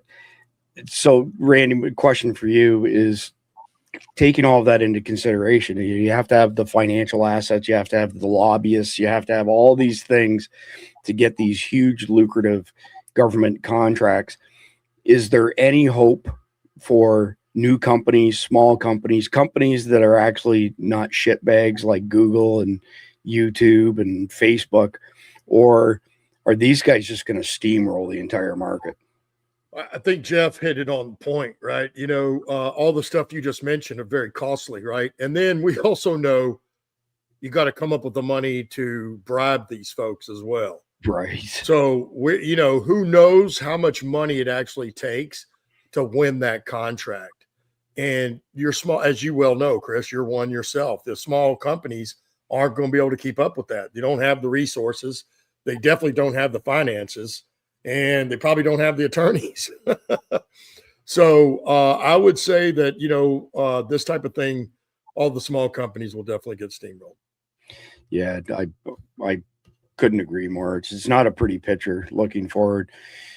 So, Khalid, I like your thoughts on how does government, depending on tech giants, essentially reshape the future beyond that point in time, especially when it comes to economic stuff. It seems to me that they will just steer everything back to themselves. Well, if you look at it from a really simple point of view, I mean, the internet was actually created for the military. It wasn't created for the public. It was created for military usage. And if the government were to turn around to you today and say, I'm going to give you a computer for free, and I want you to use this computer for finding whatever information you want. You don't need to go to the library anymore. You don't need to read a newspaper anymore. Just take this computer with you everywhere you go. 99% of us would say, no way, you're going to track me with it. But Facebook, we're happy to use. Mobile phones with location tracking are in our pockets all the time. Our vehicles are tracking our location everywhere we go. 90% of rental cars that you pick up from Hertz and from Avis and from all these companies, they're recording every word you say inside that vehicle, and no one has a problem with it. We have given big tech the power to be able to turn us into a product that can be sold for data, that can be sold for advertising, that can be used for whatever purpose they want to use us for. The problem becomes is once that becomes a policy-making process, they've got all this data on us. They have huge amounts of data on us. Now, creating policy is very easy. Well, 98% of Americans read this type of newspaper. We need to ban this kind of story because it can be considered propaganda. It can be considered disinformation. So we can't allow newspapers to print these kinds of stories anymore. So these automatically disappear from search engines. It is behavior modification at its most simplistic form. Before, parents would tell us this is right and this is wrong. Now social media tells us, based on what? How many likes, how many retweets, how many shares we get, we know whether people like that behavior or not. And that will become the test for what governments will use and what big tech will use to decide what kind of policy initiatives they need to come up with. Yeah, holy crap! You said a mouthful there, Khalid. Well, I think we also developed satellite for just the military, correct? Not just the internet. I think satellite, and I don't know. I know when I was still in the early 2000s, what we were told is basically everybody that's now selling satellite is basically renting it. The company that owns that is renting it from the military. So I would imagine if that is true, then if anything happens, all that's going to be shut off as well. Yeah, well, I can confirm the GPS satellites are 100% military government. They're not. There's no private GPS satellites to speak of. Iridium claims that they own their satellites, but they're joined at the hip to the military. So you're right. You could be right on that one. And then Starlink would be the one low orbit satellites that are not owned by the government. They're pretty crazy when you see them in real life, by the way, if you've never seen them before. First time we saw them, we thought we saw a UFO. And then Tyler White's like, yeah, that's Starlink. we thought we saw something pretty cool. Anyway, I finally saw one. yeah, exactly. So moving on to segment number 3, it is titled Tech's Encroachment on Diplomacy. So when I wrote this, I put 15 to 20 cities, but as you heard from Cleet, it could be 25 to 30 cities. So imagine the aftermath of attacks on 25 to 30 American cities.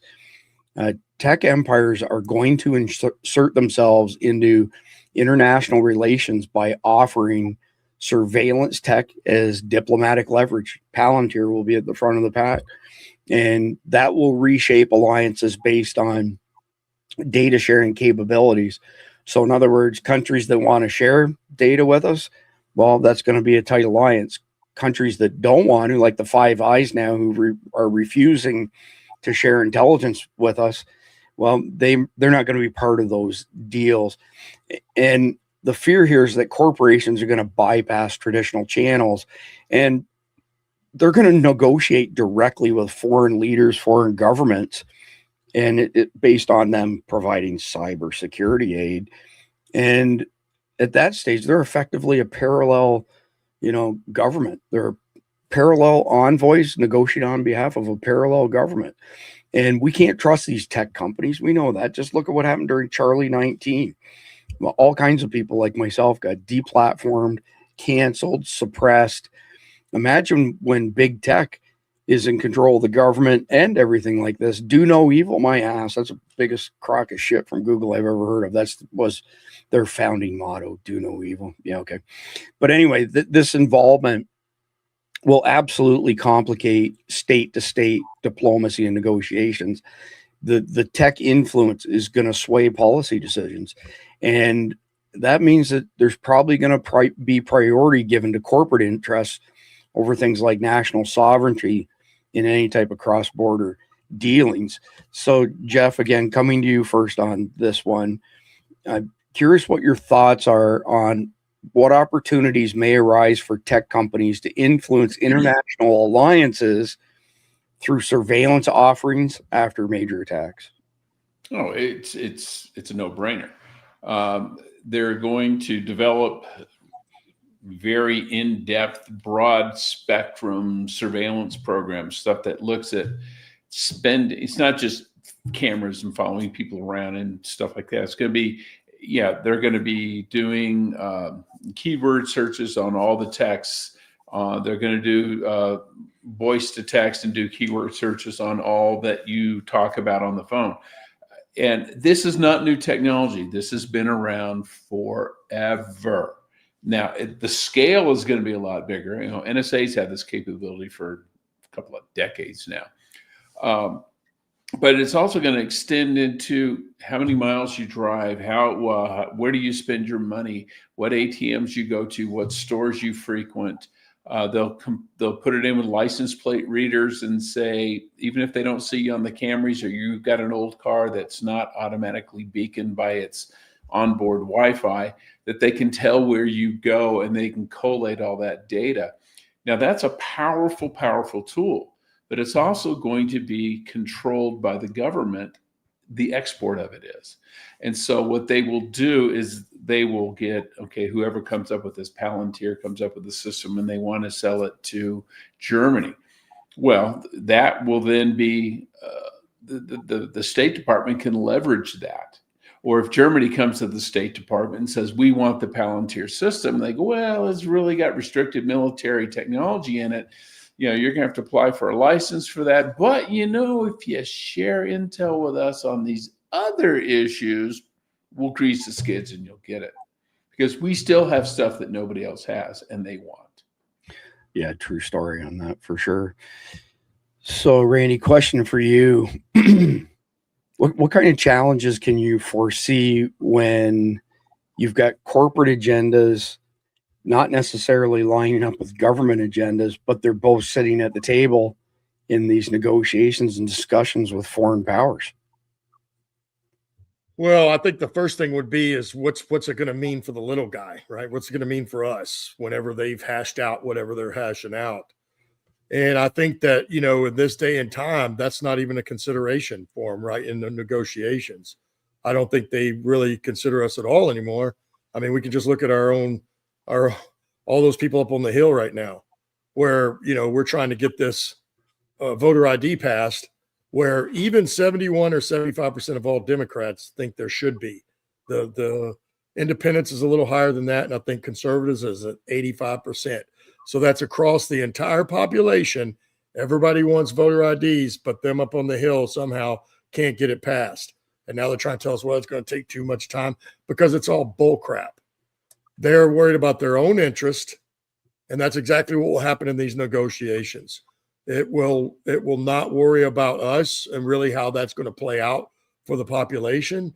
All they'll really care about is if the government's able to keep painting the narrative they're painting, they don't get caught with their pants down, and then the people on the other side, the corporate guys, are going to be the same way. As long as they're not held accountable by the government and they don't get dimed out to the public, it'll be okay. Yeah. Yes. Khalid, I want to pick right up where Randy left off there. And I want to hear your thoughts, because you come from tech as well.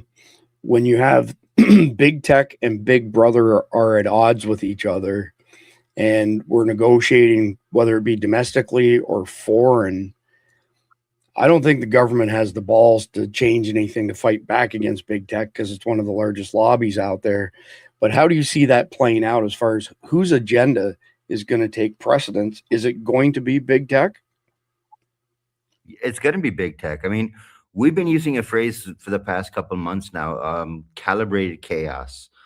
What you're going to end up seeing is big tech is going to be able to control how policy is made. They're going to be able to create alliances on their own because, for example, the US has the strongest economy, so they can pay the most amount of money to big tech. So when you're paying the biggest invoice to them, you have access to a lot more things than, for example, Germany, the UK, France, Russia, Pakistan. You have access to a lot more information, which means you have a way into other people's intelligence that you may not get from normal channels. When you look at it from that point of view, you are looking at it from that idea that, oh my God, now all of a sudden my computer knows more about me sitting inside of a government office than the guy who's actually using the computer. That means that you can now control everything that a government is doing. Take, for example, the UK's government contracts with Palantir, defense contracts. $440 million, million pounds is what the UK government has given Palantir in defense contracts. Wow. That is to create AI weaponry that is able to target people, monitor people without any human intervention. Look at what Israel was able to do with Palantir technology in targeting the Hamas fighters, the Hamas commanders inside of Gaza, where they, without even, and it's called Lavender. If you want to look it up, it's called Lavender. That was a system that the Israelis used where there was not even a human involved in making the decision on where a bomb would be dropped. They would wipe out an entire block because there was one or two Hamas commanders sitting there. We are getting to a point where the decision-making power will be taken out of the human being's hands and we put into the computer's hands and by default into big tech's hands. So it will no longer be governments working together. It'll be everyone negotiating for more power from the big tech point of view. Who gets access to more information? Who gets access to more ability? When it comes to that level, all of a sudden economies don't matter because when big tech is running the show, they can collapse your economy if they want to. They can make the dollar useless. They can make the ruble useless and force you to toe their line to get you onto the platform they want. This is the fear that we all have, and people are starting to wake up to it now because AI has now slowly started to emerge as being able to do things that humans weren't able to do. Be able to write code in a matter of hours that would normally take numbers of months or years to write. Code is being written in hours, and people aren't even knowing how that code is written. Yeah, true story. It's it's that old adage, your greatest strength is usually your greatest weakness as well. So there's some great strengths to be gained from this, but there's a lot of potential downside as well. So with that being said, that's the first 3 segments. I want to put in a word for a couple of our sponsors, Carnivalt in particular, carnivalt.com, 100% American. Everything's American. No antibiotics, no mRNA, no antihistamines, nothing in there that will kill you. But the most important thing from these guys right now at this juncture in time is that if you sign up for a subscription, you lock in your price for 12 months. And that's unheard of in the food industry. There was 49% year over year increase in their wholesale costs last year. But if you sign up for a subscription now, you're locked in for 12 months. Yes, this is a great prepper product that has a 25-year shelf life, but it's also a fantastic product to use for regular meals, which is what I do. And speaking of regular meals, wasatchwagyu.com, this is by far the best jerky in the world. It's made from Wagyu cows, and they are 100% American. And we have a discount code that nobody else has. S is in Sam, D is in David, 25. You get 25% off anything at wasatchwagyu.com. Links are going across the bottom of the screen.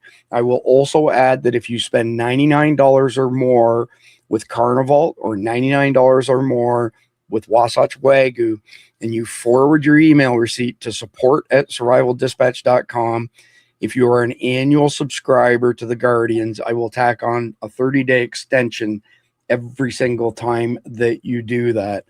And I've got more news on both Carnivalt and Wasatch Wagyu coming up very soon.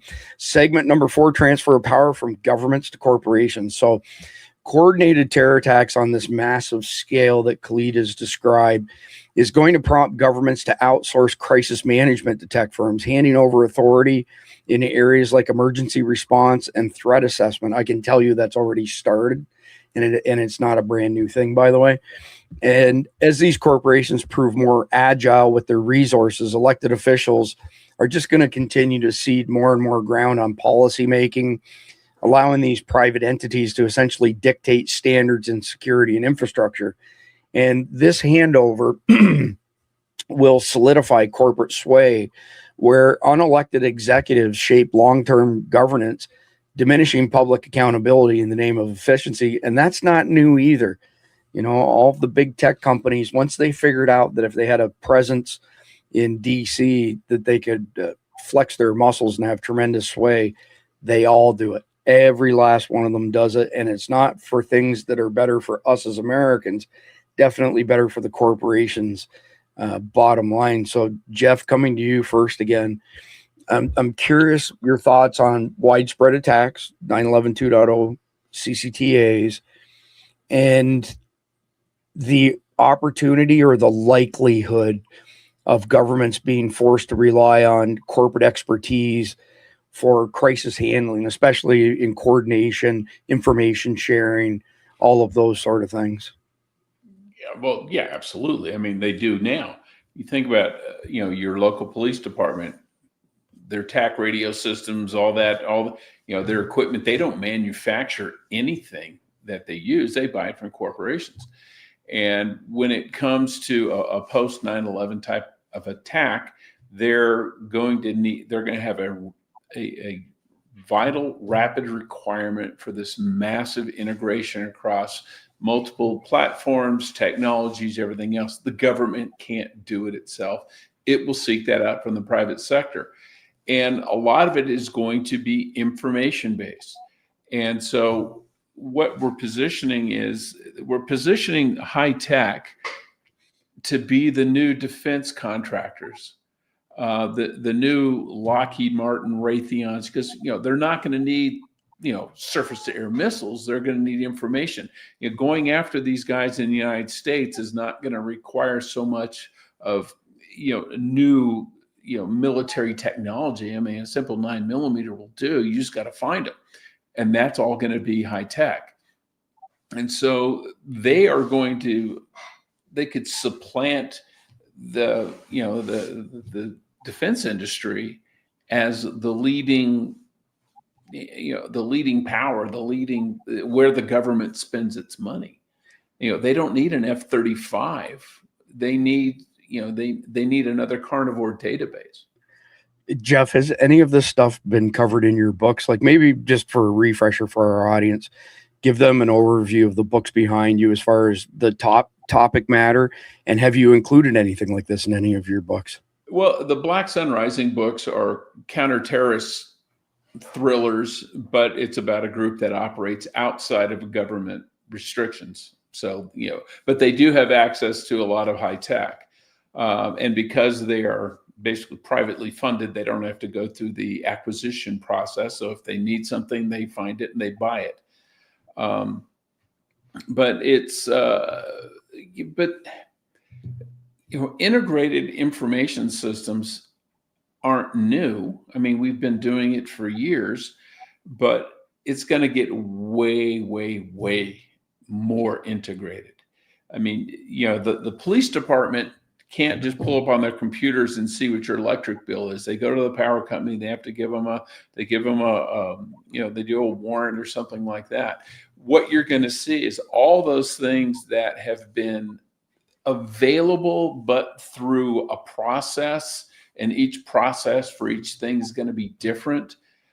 What you're going to see is people are going to say, screw the process, screw that. We're going to make everything available to law enforcement all the time, immediately. Think about if the FBI could bug your phone by just flipping a switch, or read all your texts by keystroke on a keyboard. And the closest I've ever seen anything like this was in Britain in the 50s. They had the post office in Britain controlled all the telephones. The post office in Britain was the post office, but also it was AT&T. It was the Ma Bell of Britain. And because it was a government-owned entity, AT&T was private, but it had a government-sanctioned monopoly. In Britain, it was the government. So when they wanted to tap a phone, they just flipped a switch. They could just go down to the switch and just tap it. They didn't need warrants and court orders or anything else. They just tapped it. MI5 could just go down there and go, boop, push the button. And you're going to see something like that here, I suspect. So that leads to a question that he didn't have in the brief. Randy, I'm going to come right back to you in a second. I got to throw this one at Khalid because he comes from tech. Khalid, what are your thoughts on people? They download, they install apps on their phones, software on their computers. They don't read the terms of service. They just accept the end user license and carry on. And let's say in those licenses, because we've already seen it, gives them the ability to activate your microphone, your camera, to record your activity, all that sort of stuff. Well, if Big Tech is in bed with Big Brother, there's no need for warrants anymore, is there? Because the government can just say to Big Tech, what do you got on these guys? And we've agreed to turn over to Big Tech, and Big Tech's like, yeah, sure, here you go. Well, I alluded to it earlier when I said, if the government were to give you a computer and say, use this computer to do all of your work and it's free and you don't have to pay us a dime for it, none of us would take it because we'd all be scared to death the government would be spying on us. So what did they do instead? They gave us Facebook. So we shared everything about ourselves. And for those of you who don't remember what happened during the first Trump election, there was a company called Cambridge Analytica that literally streamed through all the social media data that was on Facebook, on Instagram, on all the different social media platforms, and they built profiles on every single person. Those profiles were then used to target for ads in different locations inside the United States so that you could control how people voted. That was the beginning of what we call cognitive warfare, being able to modify behavior based on the way you act, like, share, comment, whatever you may do. When you look at it from that point of view, when you give Big Tech the ability to say, okay, you know what, let's do this. Let's no longer ask for warrants because we have all the access to the data. We have all the Big Tech companies working with us. Let's just say, okay, let's go and look and see where has Khalid traveled in the past 6 months? Where has he taken money out from? how often has he done it, what's he spent it on, and all of a sudden you know everything I've done and you can control what I do. The concept of warrants is going to disappear because all that information is going to be sitting on a server someplace.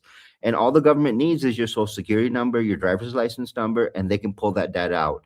Once they have that data, they can do anything they want with you because that's it. They know everything about you. And you can't say, well, I didn't do that because, well, here's the proof. Yeah, that's not a very rosy picture that you paint. So, Randy, kind of got two questions. I'll try to combine them as best as I can, but it basically sounds to me like oversight is going to weaken, and that will probably redefine accountability, especially as it relates to things like national defense, as we're talking, post 9/11 2.0 world. Are there any mechanisms that you can think of that would restore a balance, or once big tech has got the ball and they're running with it, is the fat lady singing at that point in time, Randy? Well, I think besides all that Khalid mentioned, what else could big tech do? They're going to be able to see everything you did on your laptop and your phone, every site you ever visited, anything you ever typed in, every keystroke you touched. They will be able to compound upon and use that against you. That's what I think. No, there is no escape from this. What's the escape?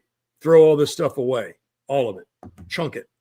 All the electronics, certainly your TV, the phone, your laptops, your Alexa, and all that other stuff. They've made it convenient for you, but really it's a convenience for them because at the end of the day, that's how they're going to close the gate and there won't be any escape. I mean, it's written in the Bible, maybe not in those exact words, but if you read Revelations and you look at what it says, the funny thing is, for all of these centuries the Bible's been around, when people read Revelations, they were like, this makes no sense. None of this, there's no capability for any of this type of stuff. What you're talking about, the surveillance, being able to see everything that happened, everybody in the world being able to see something at one time. None of that was capable until today's times. And the list goes on and on. But my point is, it's already written and the Bible hasn't been wrong yet. Yeah, my brother-in-law, he studied Revelations for 2.5 years. He's a pastor, former Navy intel, sheriff's office, et cetera, and he was reading me some of the stuff in there recently, Randy, and what you just said, all of these predictions that were made thousands of years ago, every single one of them has come to be every last. It's uncanny. Absolutely uncanny. It's a fact. The Bible has never been wrong, and it's predicted things 2,000 and 3,000 years out, and it's still never been wrong. It's amazing. It's absolutely amazing. So moving into the final segment, threats to freedom and liberty.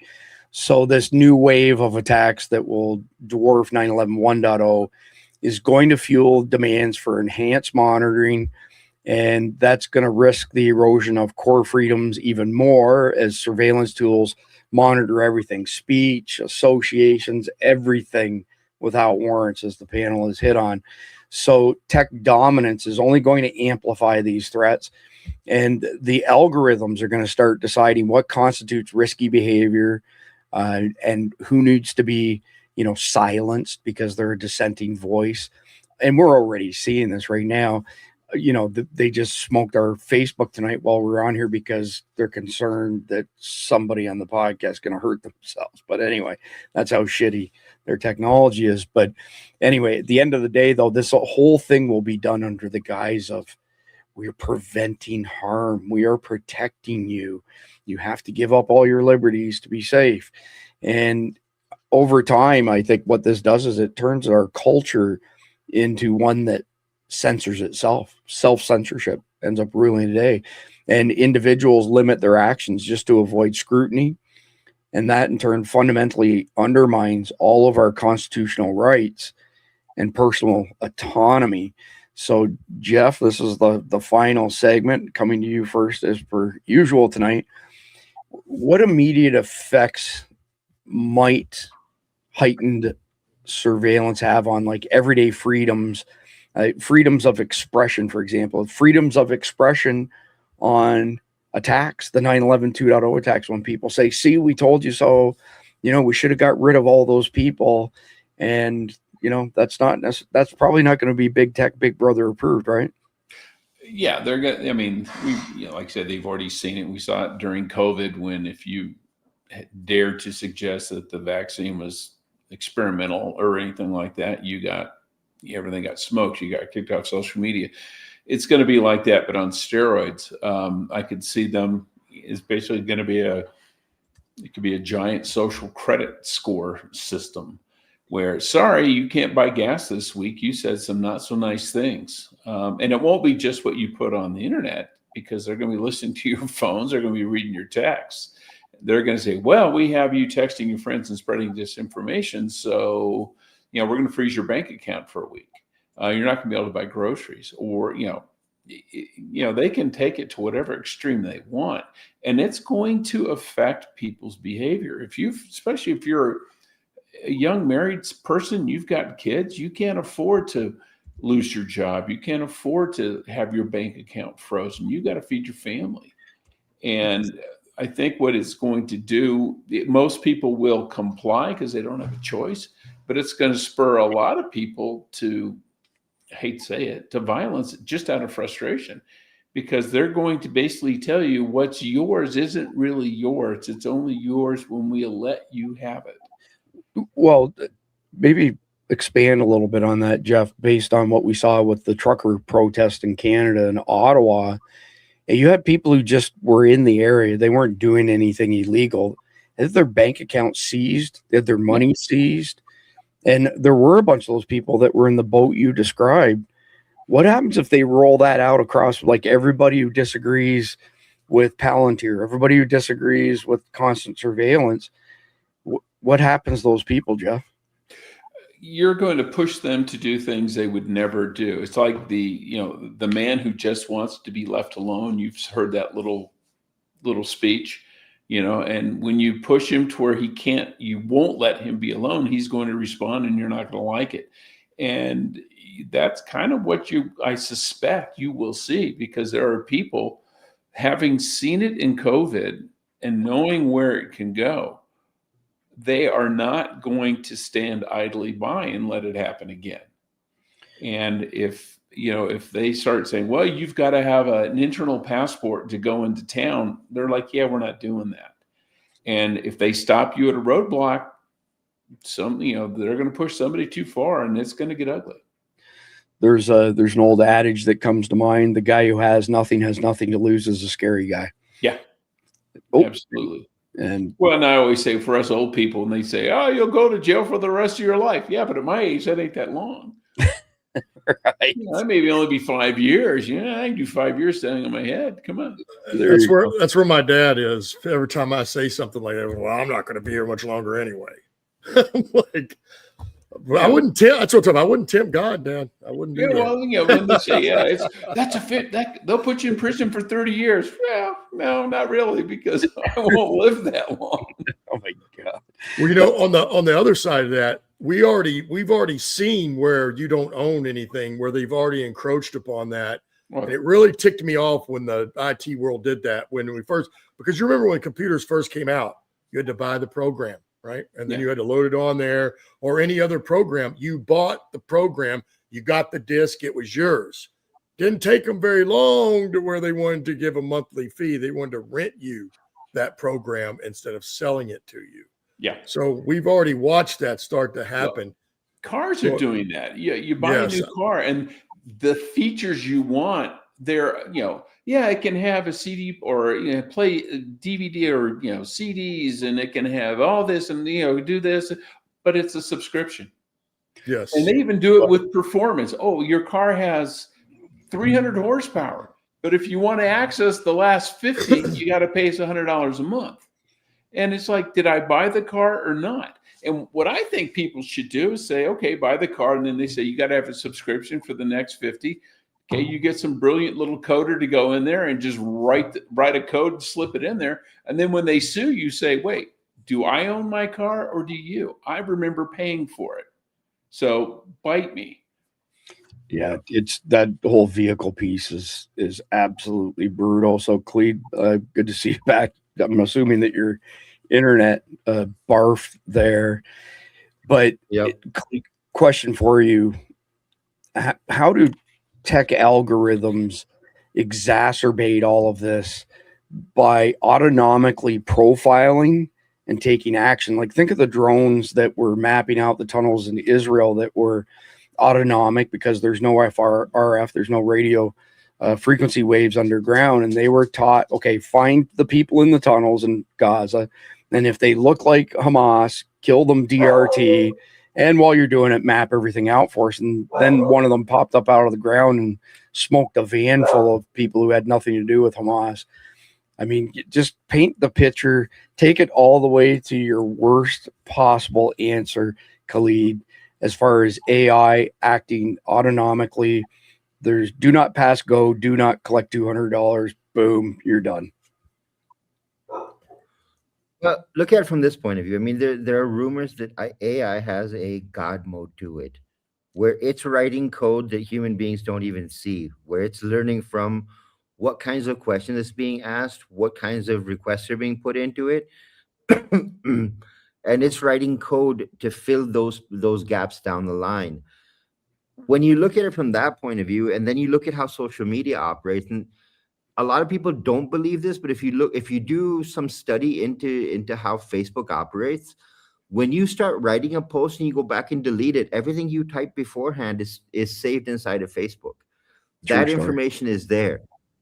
And when you start thinking about going, wait a minute, think about some of the stuff I started to write and I deleted before I posted. That information is there.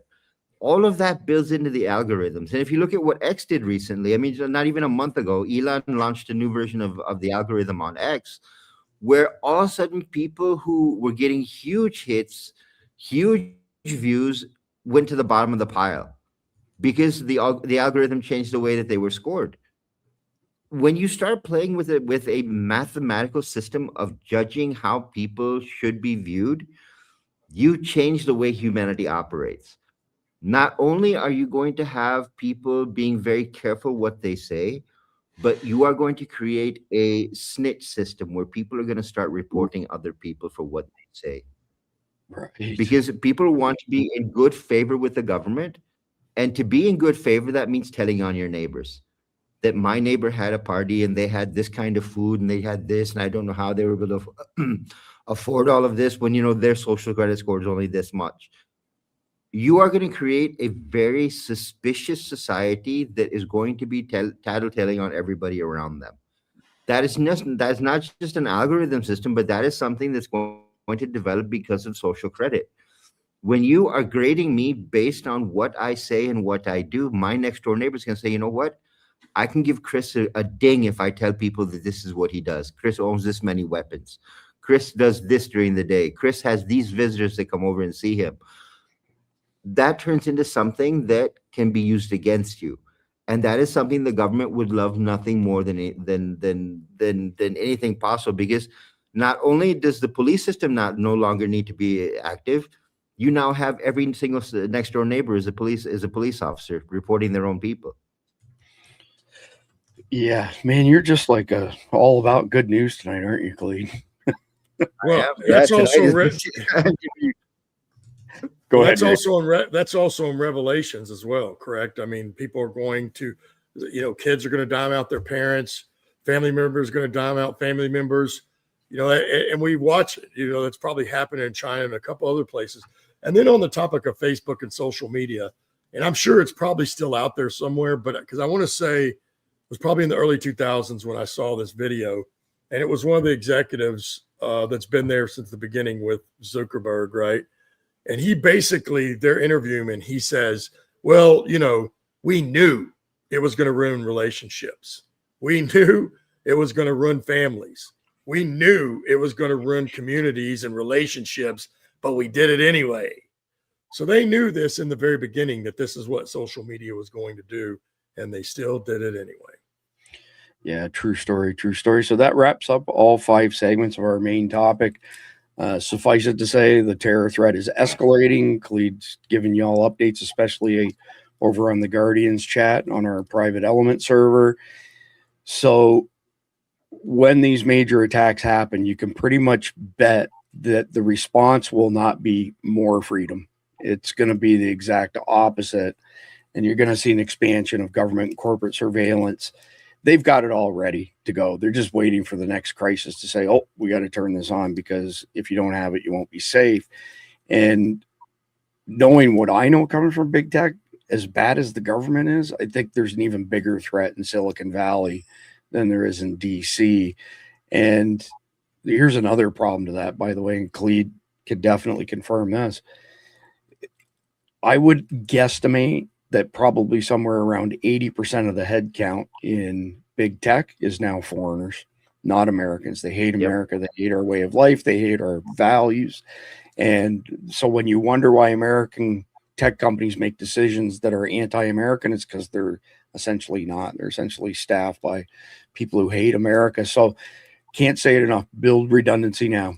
Get your off-grid comms in order. I'm going to be filming content this weekend for the big 2026 SHTF comms roundup that Dr. Mike and I have been working on. Make sure you have a community. The story of the lone wolf surviving is a fairy tale, much like Rambo. You're not Rambo. I'm not Rambo. We're not Rambo. There's strength in numbers. And, you know, beyond that, brush up on your training. And you know what? Go to church and brush up on your spiritual readiness too, because it's what everybody needs to do who wants to save our country at the end of the day. So with that being said, Randy, it's that time of night. 3, 2, 1.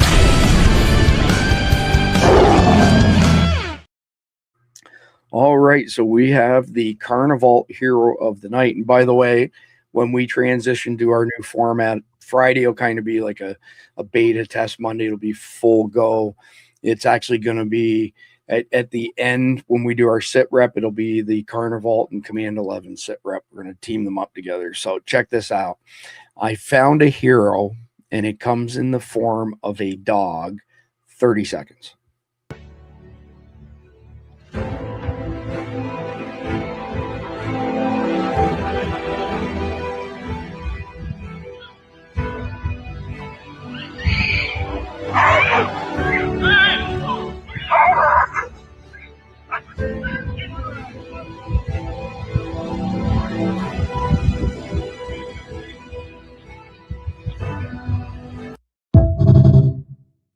That is a good dog. I don't know if any of y'all want to. Oops, probably played on there. I don't know if any of y'all want to comment on that, but that was a good dog. Great situational awareness, right? Gotta love dogs. Yep. They stayed on guard even after the mom picked the kid up. Yeah. Totally awesome. Totally awesome. All right. And this will be the last time we do a conflicted question for a decent amount of time. In late August of 1859, a solar flare sent a coronal mass ejection directly towards Earth, taking only 17.6 hours to make the 93 million mile journey. This blast of energy fried telegraph lines. And if it had have hit today, scientists say that everything electronic from toys to our power grid would be affected. The largest of such an event missed Earth in 2012, and there's an estimated 12% chance of a similar event occurring between 2012 and 2022. Of course, that tells you when this card game was put together. This even could collapse modern civilization as we know it today. Would you be ready? The chances of a CME of this size are actually pretty large, because this sort of stuff typically happens every 100 years. We haven't had one since September 1st, 1859. Jeff, go to you first. Are you ready for the grid to go down potentially permanently? Yes and no. I've got solar batteries and stuff, but I don't know that they would survive the CME because they tend to fry all electronics. I think it'd be better luck with my generator, just because I don't think it has any real electronics in it. I think it's a motor and a generator and a couple of rectifiers, and that's about it. And something did burn out, I might be able to fix it, but it's mechanical. So that part I'd probably be okay. The other one, I don't know. Have to see how bad it gets smoked. I've got a 1982 Chevy K20, 16 inches lift, big tires. And when the tranny went last time, I can't keep a tranny in that truck. I had them go back to an all mechanical transmission, no electronic pieces whatsoever for this very reason. That's the best anyway. Yeah, for sure. Randy, are you ready for the lights to go out? You're not probably to this level. Probably not. I don't think many of us are. Probably very, very, very, such a small percentage of the population is ready for something like this that I don't even know we can put a number on it. So well, unless they live off the grid already. Oh, that's right. And they don't have any electronics. Yes. Good point. Really don't good depend on any electronic. Yeah. Khalid, are you ready for the lights to go out? I feel like I'm running a game show here or something. If you'd asked me, 15, 20 years ago, I would have said no. But now, having lived in a country where power goes off for, 3-4 days at a time, yeah, now I'm all set. I've got my own, electricity system. I've got my own solar power system. The only thing that I would be without is the internet, and that would be the biggest, trouble for me. But everything else, I'm set for now, because having lived in a third world country, it gets you ready for everything going bye-bye. That makes sense. It makes sense. So we're pretty ready here in our household. So we've got over 30,000 watt hours of battery backup. We have 3 generators, 2 of which are dual fuel, meaning they can burn propane or gas. We have a propane tank stacked up to the moon because it lasts forever and we don't have to cycle through gas and stabilize it and octane boost it. But with that being said, if this is, an X5 CME and it takes out everything, has to be permanently replaced as far as the grid's concerned. We have a bunch of solar panels, but they're not capable of replenishing 30,000 watt hours of battery in any, go ahead, Jeff. In any well, I was going to say, one of the problems, though, and what I was saying, if my solar battery system survives it, is they don't have to be connected to anything to get smoked by an EMP or a CME, because it can induce eddy currents in silicon, which will fry it. Yeah. So, you look, telegraph sets are about as basic as you can get, and the CME in the 1800s smoked them. They actually set them on fire just because the wires and everything took that energy and internalized it. And almost all of our stuff has chips in it. It's computerized at some level, and if those get smoked, they're going to be useless. Well, keep in mind, Survival Dispatch is the only company out there that built both a 400,000 volt Marks generator and 800,000 volt Marks generator. Everything here is protected by what's called metal oxide varistors. So not to get too crazy on this stuff, but when we built a test bed and we put the EMP shield at the far end on a dedicated ground in a panel, and then at the other end, which was about 8 to 10 feet away, we put a whole bunch of sensitive electronics down. So things like, thermostats and LED controllers, etc. And we hit immediately beside all of those sensitive electronics. But metal oxide varistor goes from having infinite resistance to infinite attraction for electric stuff to get it to a ground. We hit it over 100 times. Over 100 times we hit that test bed and not one thing was damaged. We took the EMP shield off and it smoked everything the very first time and went through the sheetrock, coupled onto the wiring for Steve's home, and smoked his kitchen appliances at the far end of the house. So I can tell you straight up, we're the only people outside of government agencies that have tested this stuff.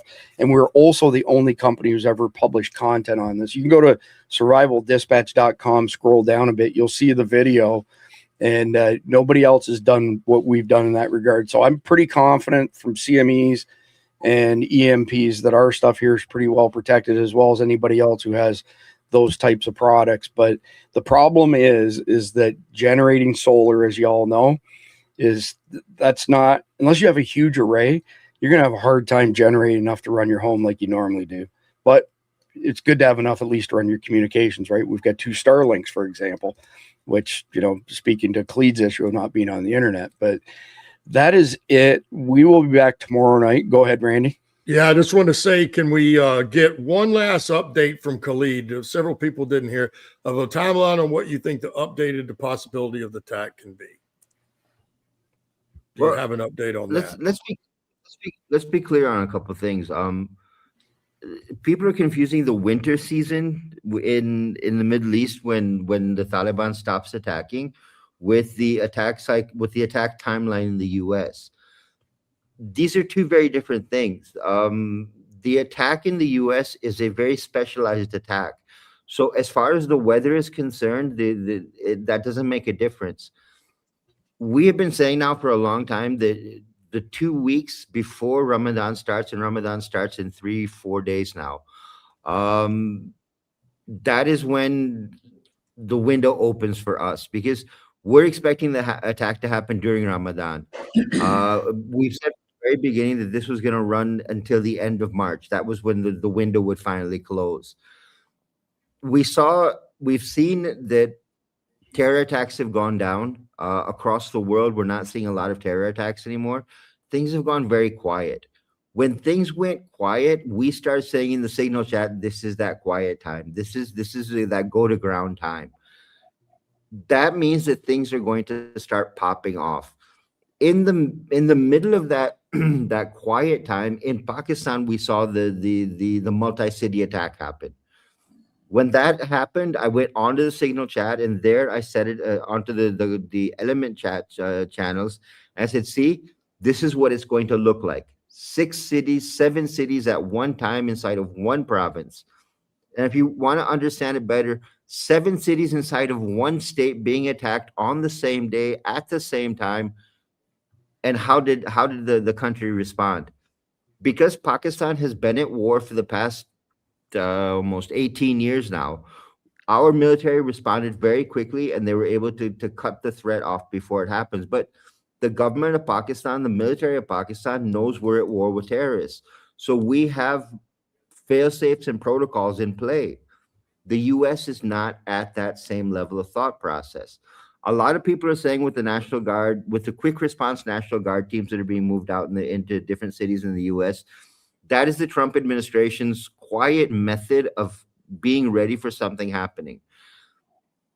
Being ready for something happening and actually warning the people that something is going to happen are two very different things.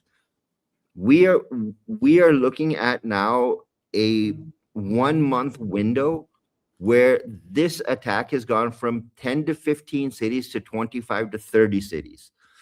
Those 25 to 30 cities expanded because of the amount of unrest that was created inside the United States. When they saw that Americans could be motivated, and when I say Americans, I say that in quotes because when you talk about liberal Americans, they're not really Americans. They were playing the role of a useful idiot. They created unrest. They created a problem. They created distraction. They developed an opportunity for the terrorists to take advantage of. That is something that the terrorists back in Afghanistan went, wait a minute, look at what just happened. Now, the other thing that people need to keep in mind is the Irani regime is about to announce that they are going to declare the Taliban in Afghanistan as the legitimate government in Afghanistan. This is something, if you go back 2 months ago on Survival Dispatch, we talked about this back 2 months ago, that the Irani government was getting ready to make this announcement, and now they're getting ready to do it because they need friends. If you go and hit the Commander Living X account, you'll see there we posted flat out that if Iran makes this announcement, Pakistan needs to cut all ties with Iran, because that means you are supporting our enemy. The US hitting Iran has become more of a priority now. There's become a question.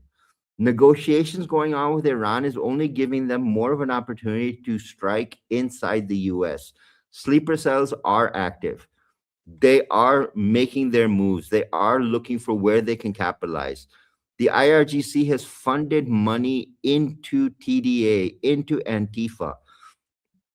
All of this stuff we have covered over the past 4 or 5 months on the Survival Dispatch programs. Go back and listen to those discussions again, because that's where you're going to understand where this attack is going. And we are going to a level now that the next month And if you remember the last time I was on, I said that, you know, after Ramadan, we were planning a major move inside of Afghanistan against the Taliban. That has now moved forward. That may happen before Ramadan starts. If that happens before Ramadan starts, you need to understand there's going to be a reaction. That reaction is going to be on Pakistan. It's also going to be on the United States, because the Taliban expects the United States to protect Afghanistan. If they don't, then the reaction is going to be inside the US, and it's going to be much harder than what we expected to begin with. There are too many factors in play right now that can escalate the level of attack we're seeing inside the US. That's why I'm very hesitant on putting a lot of information out, because one move from one country on this side of the world can change everything on the other side of the world. The fact that the US backed off of the SDF in Syria has given ISIS a green light to go ahead and start rebuilding again, to start attacking again, to start pushing again. We saw it yesterday during the House committee when the statements were made over and over and again that we see no difference between Assad and Jolani. We see no difference between Assad and Jolani. But somehow that is being allowed to continue to happen. There are a lot of things happening right now. The time frame right now is this month, from the 15th of February to the 15th of March. This is when we are looking at a very serious, very high possibility of an attack happening inside the United States, and a very large attack happening inside the United States. Again, you're the bearer of all kinds of, pardon me, good news tonight, aren't you? Yeah. Thank you, Khalid. And you know what? The Ides of March. There you go. So we will be back tomorrow. We meaning Mike Glover, Jake Lang, and myself tomorrow night, usual time, 7 p.m. Eastern. We're covering the topic of religious wars reborn. Between now and then, if you could please like, share, comment, subscribe, I would appreciate it. And God bless our law enforcement. God bless our military. God bless America. God bless America. And enjoy the closing video. Right now, we are in the midst of a supernatural war. This is a war between light and darkness. It's a war between good and evil. It's a war between Christ and Antichrist, with demonic forces, highly organized, totally ruthless, committed to destroying you. And that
of God, in nothing be not terrified by your adversary.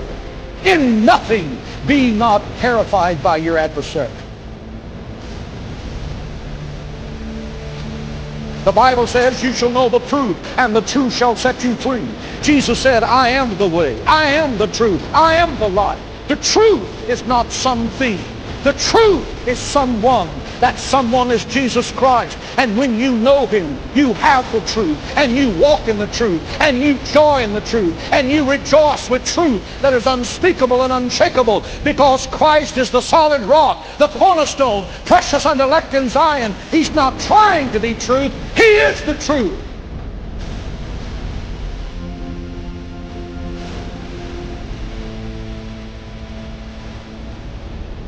I want to put on the whole armor of God and come out fighting with fresh fire, that I can be counted worthy to be numbered among the New Testament saints.